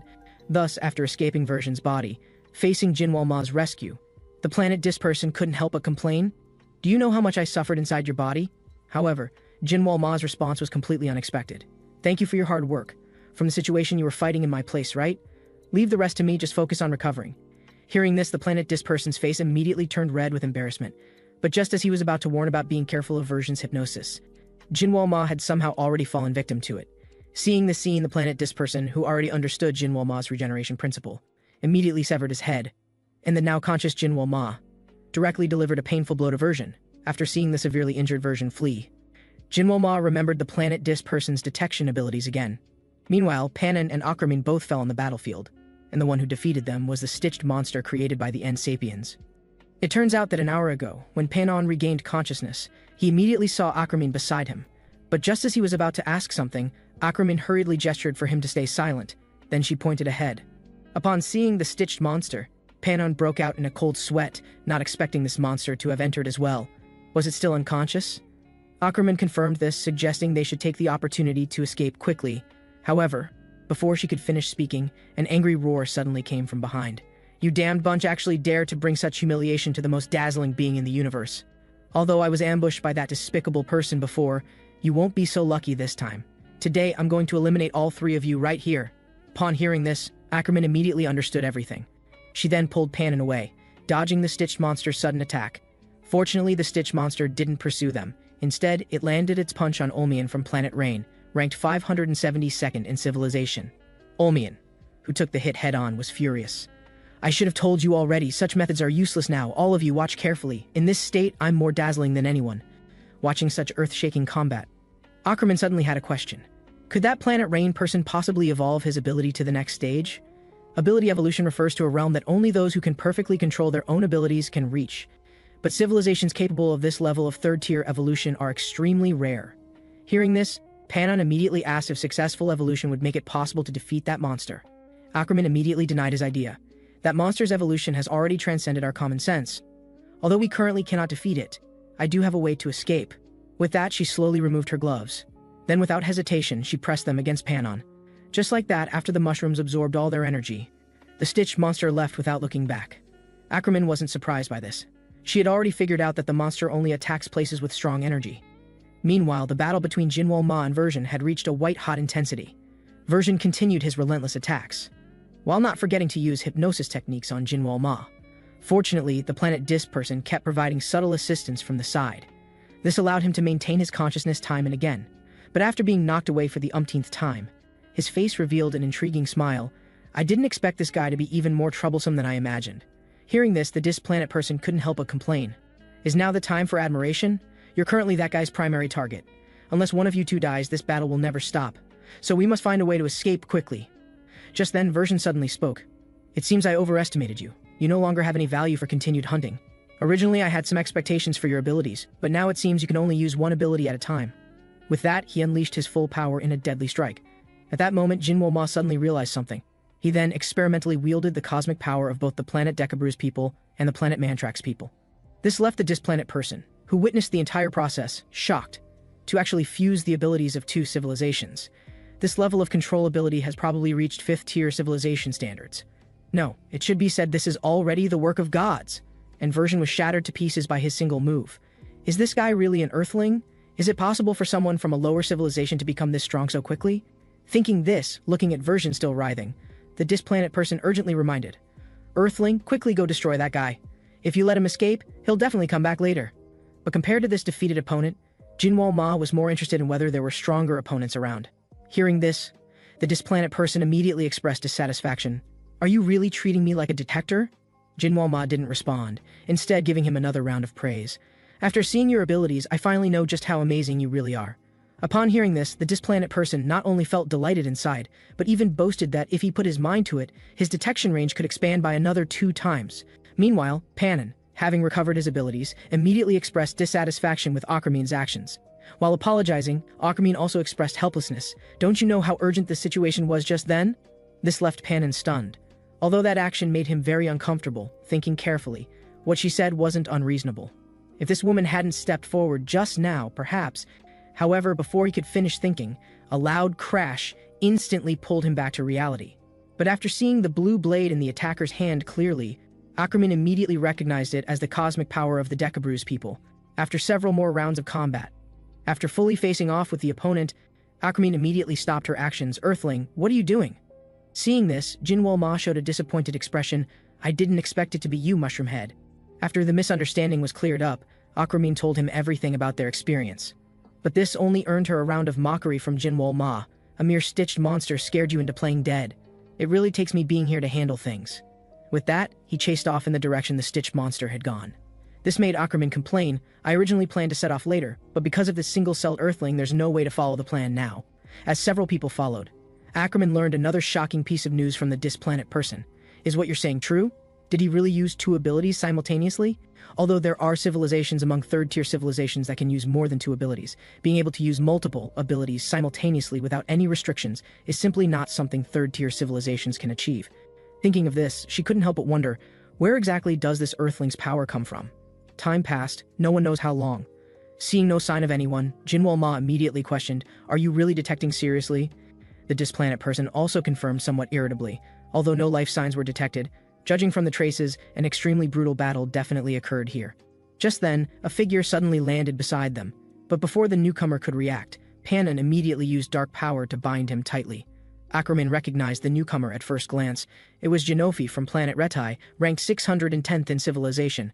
But after learning that Genofi was just looking for the exit to withdraw from the competition, Ackerman immediately understood everything. The reason you're giving up now is because of a certain monster? Seeing this, Genofi had no choice but to tell the truth. Because of that monster's existence, the lower level of the arena now is no different from hell, and it seems to get stronger with each battle. Although this competition only requires reaching the finish line first. But the moment I made eye contact with that monster, every cell in my body seemed to be screaming for me to flee from here immediately. As he spoke, he suddenly shifted his gaze to Jinwoo Ma. Although I still haven't figured out the reason. Your appearance and that monster's... Before he could finish speaking, massive spikes suddenly erupted from the ground, while killing Genofi. They also launched attacks at the others. Seeing this scene, Ackerman broke out in a cold sweat. Could it be a Saren planet person? As a huge explosion sounded, everyone finally saw the newcomer's face clearly. Isn't that Virtus? Which guy is fighting him? And after seeing the opponent's appearance clearly, everyone was even more shocked and froze in place. Jinwoo Ma? A GSP championship that determines the fate of civilizations. Yet a terrifying entity that belongs to no civilization has appeared. This leaves the spectators watching from outside the arena feeling puzzled. Isn't this the monster that appeared in Jinwoo Ma's skills? Why has it taken on Jinwoo Ma's appearance? And why has Virtus, the agent of the gods, appeared on the battlefield? It turns out that due to the monster's appearance disrupting their plans, the N-Sapiens could no longer sit still. Now there might not even be enough time to consider countermeasures, yet you reckless fools are still watching the show. Mulander agreed with Oz's statement. The current situation indeed required action. But at this moment, Luminel raised an objection. The GSP championship belongs to all the great civilizations. We have no reason to interfere in this matter. However, Oz dismissed this, saying if we must be specific, isn't that Earthling also someone unrelated to the competition? Arakaso then asked in return. But since it's a life form created using Earth technology, it can't be said to be completely unrelated. Seeing the situation reach an impasse, Arcanon immediately interrupted everyone's debate. How about we decide by voting as usual? As everyone expressed their positions one by one, the vote count surprisingly came to a 2-2 tie. Mulander, the only one who hadn't voted yet, thought it over repeatedly, then revealed an intriguing smile. He then called out Virtus's name. Virtus, agent of the gods, I now command you to deal with that monster. Thus, after Virtus arrived at the arena, he discovered the monster the gods spoke of actually looked identical to the Earthling he had fought before. While puzzled, a voice suddenly came from behind him. I didn't expect you to still have that shining appearance. How about we have a fight now? Today I'll definitely settle the score from before. However, Virtus paid no attention to Jinwoo Ma's provocation, as he had only one goal for coming here. That was to eliminate the monster of unknown origin. Seeing this scene, Ackerman sensed something was amiss. Although this monster's strength is catastrophic for the contestants, the management team was able to make a decision so quickly. This is simply too abnormal. What exactly had she overlooked? However, while Ackerman was thinking, the stitched monster suddenly appeared before her. Even though she retaliated at the fastest speed possible, she was still dodged by the stitched monster. Fortunately, Virtus also arrived at this moment. But the stitched monster left behind an intriguing remark. Mushroom Head, I'll leave the rest to you. Then immediately engaged in combat with Virtus again. Seeing this scene, Panon took the opportunity to run to Ackerman's side with concern. But the next second, he stared in disbelief. Ackerman's hand had pierced straight through his abdomen. Before he could understand why, he fainted from the intense pain. Ackerman slowly stood up. Her eyes emanated a cold glint. A waste actually trying to get close, how foolish. Former allies who once fought side by side, now in the finals of the preliminaries, had become mortal enemies in close combat. This surprised the planet Dis person. Although he thought the Earthling who could fight the Hunter on equal terms was strong, Ackerman's displayed strength still exceeded his expectations. At the same time, Jinwoo Ma was puzzled by her transformation. Mushroom Head, what exactly is your purpose for suddenly doing this? Ackerman smiled wickedly. While launching another attack, she left behind another intriguing remark. Ignorant fools like you wouldn't understand that person's intentions. This made Jinwoo Ma fall into deep thought. Who exactly was that person? And why did she look so blissful now? It turns out that long ago, adult Euphoria people would follow their instincts. To travel the universe collecting intelligence on all life forms. This intelligence would be recorded and transmitted in real time on planet Euphoria. But compared to this innate mission, Ackerman harbored doubts about how her species was born and what guided them to wisdom. Therefore, to resolve her inner confusion, she ultimately chose to participate in the GSP championship and began collecting lost intelligence, the birth of civilization, the true masters of the Inforia, the purpose of collecting intelligence and why all Inforia forget their birth history. Until now, Ackerman finally understood everything. It turns out the creator worried their existence would cause unnecessary disputes, so their memories were completely sealed away, while also assigning each of them the task of collecting intelligence. But what worried the Inforia was that if they could never see their creator again, the intelligence they collected would become meaningless. The creator indicated they need not worry, promising to definitely return, and left them a code phrase, access code 0. Now Ackerman attacked while mocking. Stupid earthling, quickly surrender your body, that's our creator's flesh. If you want to use others' abilities, at least understand what they are before using them. Unfortunately, this blade's ability cannot turn the head into a weapon. Having said this, she seized the opportunity and kicked Jinwoo Ma to the ground with one strike. This made Jinwoo Ma fall into thought. He seemed to see dozens of steps ahead, although it felt completely different from simply guessing movements. Even so, he probably couldn't anticipate what would happen next. Thinking this, dozens of giant pythons suddenly emerged from behind him. After seeing it was version, Ackerman was immediately startled. Damn it, why is this guy here? However, Jinwoo Ma revealed a meaningful smile. Even if that woman moves fast, she probably can't use her full strength against those troublesome little snakes. Thus, after Jinwoo Ma escaped in the chaos, Ackerman, left behind, glared at Version with displeasure. I'm going after that guy. If you dare interfere again, I'll deal with you too. Hearing this, the enraged Version immediately launched an attack. After I deal with you, that guy is mine. Meanwhile, while Virtus and the Stitched Monster were locked in fierce battle, Jinwoo Ma's figure suddenly appeared behind Virtus. Big metalhead, I'm returning that debt from that day. Having said this, a fusion skill filled with terrifying power landed solidly on Virtus. This sent Virtus into complete rage. Damn Ant, this time I absolutely won't show you mercy again. A man conducted just one living experiment. Yet it brought the condemnation of the End Sapiens. Only because the living experiment that could allow the gods to reach immortal enlightenment nearly plunged the entire universe into great catastrophe again. Previously, the Stitched Monster suddenly posed a question to Virtus. Judge of gods, are you Mulander's masterpiece? That guy seems to have wanted a toy for a long time. Seeing Virtus delay his response, the Stitched Monster changed the topic again. Rather than that, how about releasing the power you're hiding behind you now? Having said this, he flashed forward for a surprise attack, but was caught by Virtus, who seized the opportunity while throwing him away. His left hand instantly gathered light energy. But just as the light energy was about to fire, Jinwoo Ma's figure suddenly appeared behind Virtus. Then a brand new fusion technique struck him hard. That debt from that day is now repaid. This sent the somewhat disheveled Virtus into instant rage. A bunch of ants, I'll tear both of you to pieces. At the same time, Leviathan, who witnessed everything, suddenly sensed something amiss. An individual created through reconstruction actually possesses personality. Do you know about this? Hearing this, Mulander immediately revealed an intriguing smile. It seems all brothers except Leviathan have some clue about his true nature. Speaking of which, he suddenly shifted his gaze to Leviathan. Haven't you ever questioned your own existence? Why do you differ so much from us, your fellow race? Why are only you bound by rules, so greedy? Saying this, he began recounting something that happened long ago. On the giant brain planet, Mulander finally found that familiar figure, End Sapien, Zira. Brother, are you still dissatisfied with the establishment of the Galactic Alliance? I think you can now view it with a more tolerant perspective. Zara shook his head helplessly. My thoughts will never change.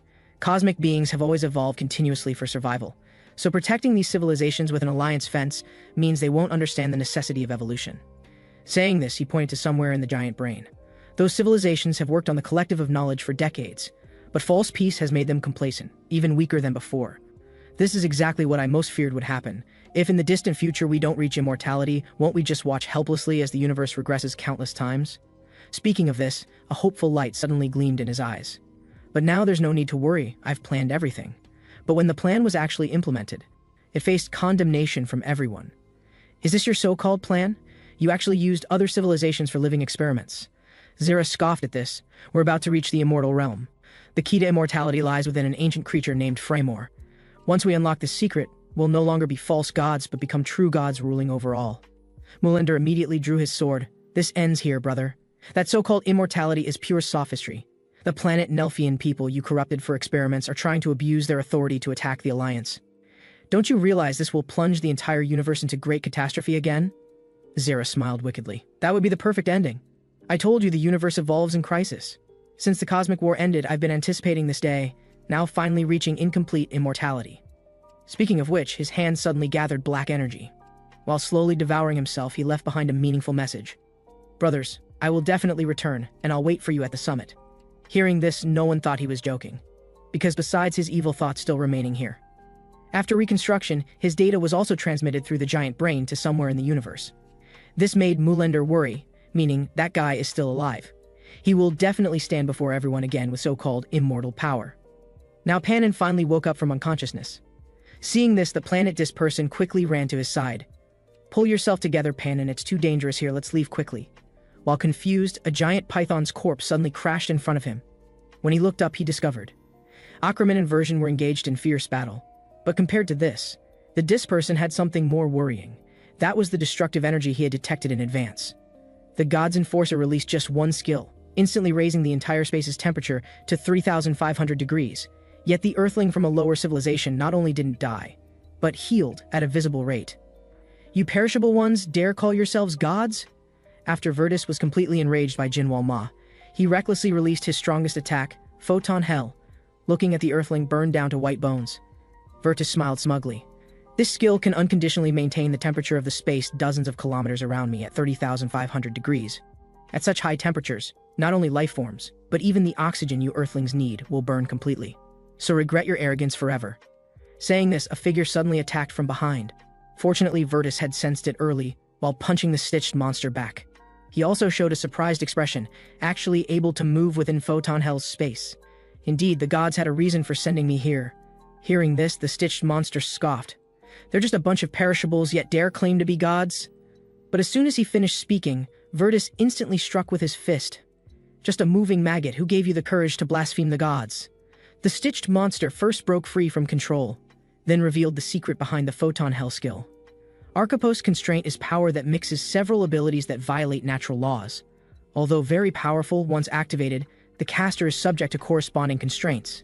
And through those 2 rounds just now, I've understood everything. When your Archipos Constraint activates this power, you can't use other abilities, right? To this, Virtus snorted coldly. So what if you figured it out? Saying this, he shifted his gaze to Version, who had been burned to nothing. No life form can withstand the heat wave in Photon Hell's space. You can still breathe now only because you have regenerative abilities. But even so, once your energy is completely depleted, the moment you stop recovering will be when you say goodbye to this world. The stitched monster couldn't help but ask back, do you still think this is just ordinary regenerative ability? Regenerative ability is just one of the very inefficient abilities. If 20% of the body is destroyed, regenerating that part requires consuming 20% of energy. But my immortal power is completely different from such things. No matter how my body is damaged, the energy needed for recovery is only 0.01%. Moreover, as it continuously regenerates, my body will evolve according to the environment. I'm sure it won't be long before it adapts to this heat wave. Hearing this, Virtus seemed to understand something. The stitched monster immediately confirmed his thoughts. That's right, this ability is also a type of Archipos Constraint. It's also the power this body needs to spend a lifetime pursuing, immortal power. Having said this, the fully recovered stitched monster launched an attack. However, Virtus looked toward Jinwal Ma, attacking from behind. Does that Earthling's regenerative ability come from the same source? At the same time, although Mulender, who witnessed everything, was also surprised, he still had complete confidence in Virtus's strength. Because he knew very well that everything Virtus wore was suppressing his great power. That initial Photon Hell was just an insignificant skill for Virtus. At this moment, Virtus, having released all restraints in the arena, instantly reversed the situation. You said restoring your entire body only consumes 0.01%, right? In that case, I'll kill you 10,000 times within Photon Hell. The truth behind Jinwal Ma's regenerative ability finally surfaced. The clue's direction was actually related to the stitched monster that looked identical to him. What kind of collision would these two beings of the same origin ultimately produce? After Virtus released all restraints on himself, the situation on the field instantly changed. Seeing this scene, the severely injured Panin got up from the ground with unwillingness. I can't be eliminated like this, I still have a mission to save my people, so I must defeat that monster. Having said this, he activated the power of darkness. Immediately, Virtus on the battlefield was firmly bound by this power. At the same time, the live broadcast signal outside the arena suddenly cut off. While the audience was confused, Kolak couldn't help but worry about Panin's safety. At this moment, a voice suddenly rang out. Don't worry, your big brother will definitely be fine. The speaker was Agni, who had once been defeated by Panin. I guarantee in the name of possessing the universe's strongest flame that your planetary representative won't be defeated so easily. After all, he once withstood my flames. At this time in the arena, after seeing Pan on display cosmic power, the stitched monster immediately recognized this as an experimental subject created by the Nelfian people. Although knowing it was a nearly perverted experiment, he didn't expect they could survive in such high temperatures. However, just when the stitched monster thought the outcome was decided, Virtus not only instantly withdrew Photon Hell, but also flashed to deliver a heavy blow to Panon, a bunch of inferior beings. Now I shall bring down divine judgment upon you. As energy continuously gathered in his hands, the stitched monster immediately saw through everything. Is he planning to condense light energy density to the limit and destroy this entire space? While confused, as the live broadcast signal was restored, the severely injured Panon immediately made a major decision, since it's impossible for me to survive and save my people. Then, I must prove that we also possess the power to fight against strong enemies. Thinking this, he slowly raised his right hand. The next second, countless dark energies rapidly converged toward the energy light sphere. Didn't I tell you before? Our civilization's power is the nemesis of you, the Halcyonians. Speaking of this, his tone carried more relief. Now, I can finally properly convey to my compatriots that we also possess great potential to fight the strong. With such potential, we can also dominate our own civilization's destiny. Now, seeing the increasingly dire situation, Virtus's face showed fear. Stop. If this continues, we'll both die. To this, Panon just laughed heartily. Thus, after an earth-shattering explosion, as the smoke slowly cleared, both figures had completely turned to ash. However, compared to the audience's shock, the stitched monster's mouth revealed an intriguing smile. Although this experimental subject's ability exceeded its own limits, my thinking was indeed correct. Saying this, he shifted his gaze to somewhere in mid-air. Did you see, brothers? All creatures evolve when facing death, although these lower civilizations are now your toys. With this evolution as an opportunity, the entire universe will repeatedly fall into death. Finally, you who sit steadily at the summit will also experience such changes when facing death threats. Having said this, he looked toward the fully recovered Jinwoo Ma. My vessel, have you come to personally return the power? This left Jinwoo Ma completely confused. What are you talking about? Who exactly are you? The stitched monster couldn't help but chuckle. Haven't I always lived inside your body? Now you should know who I am.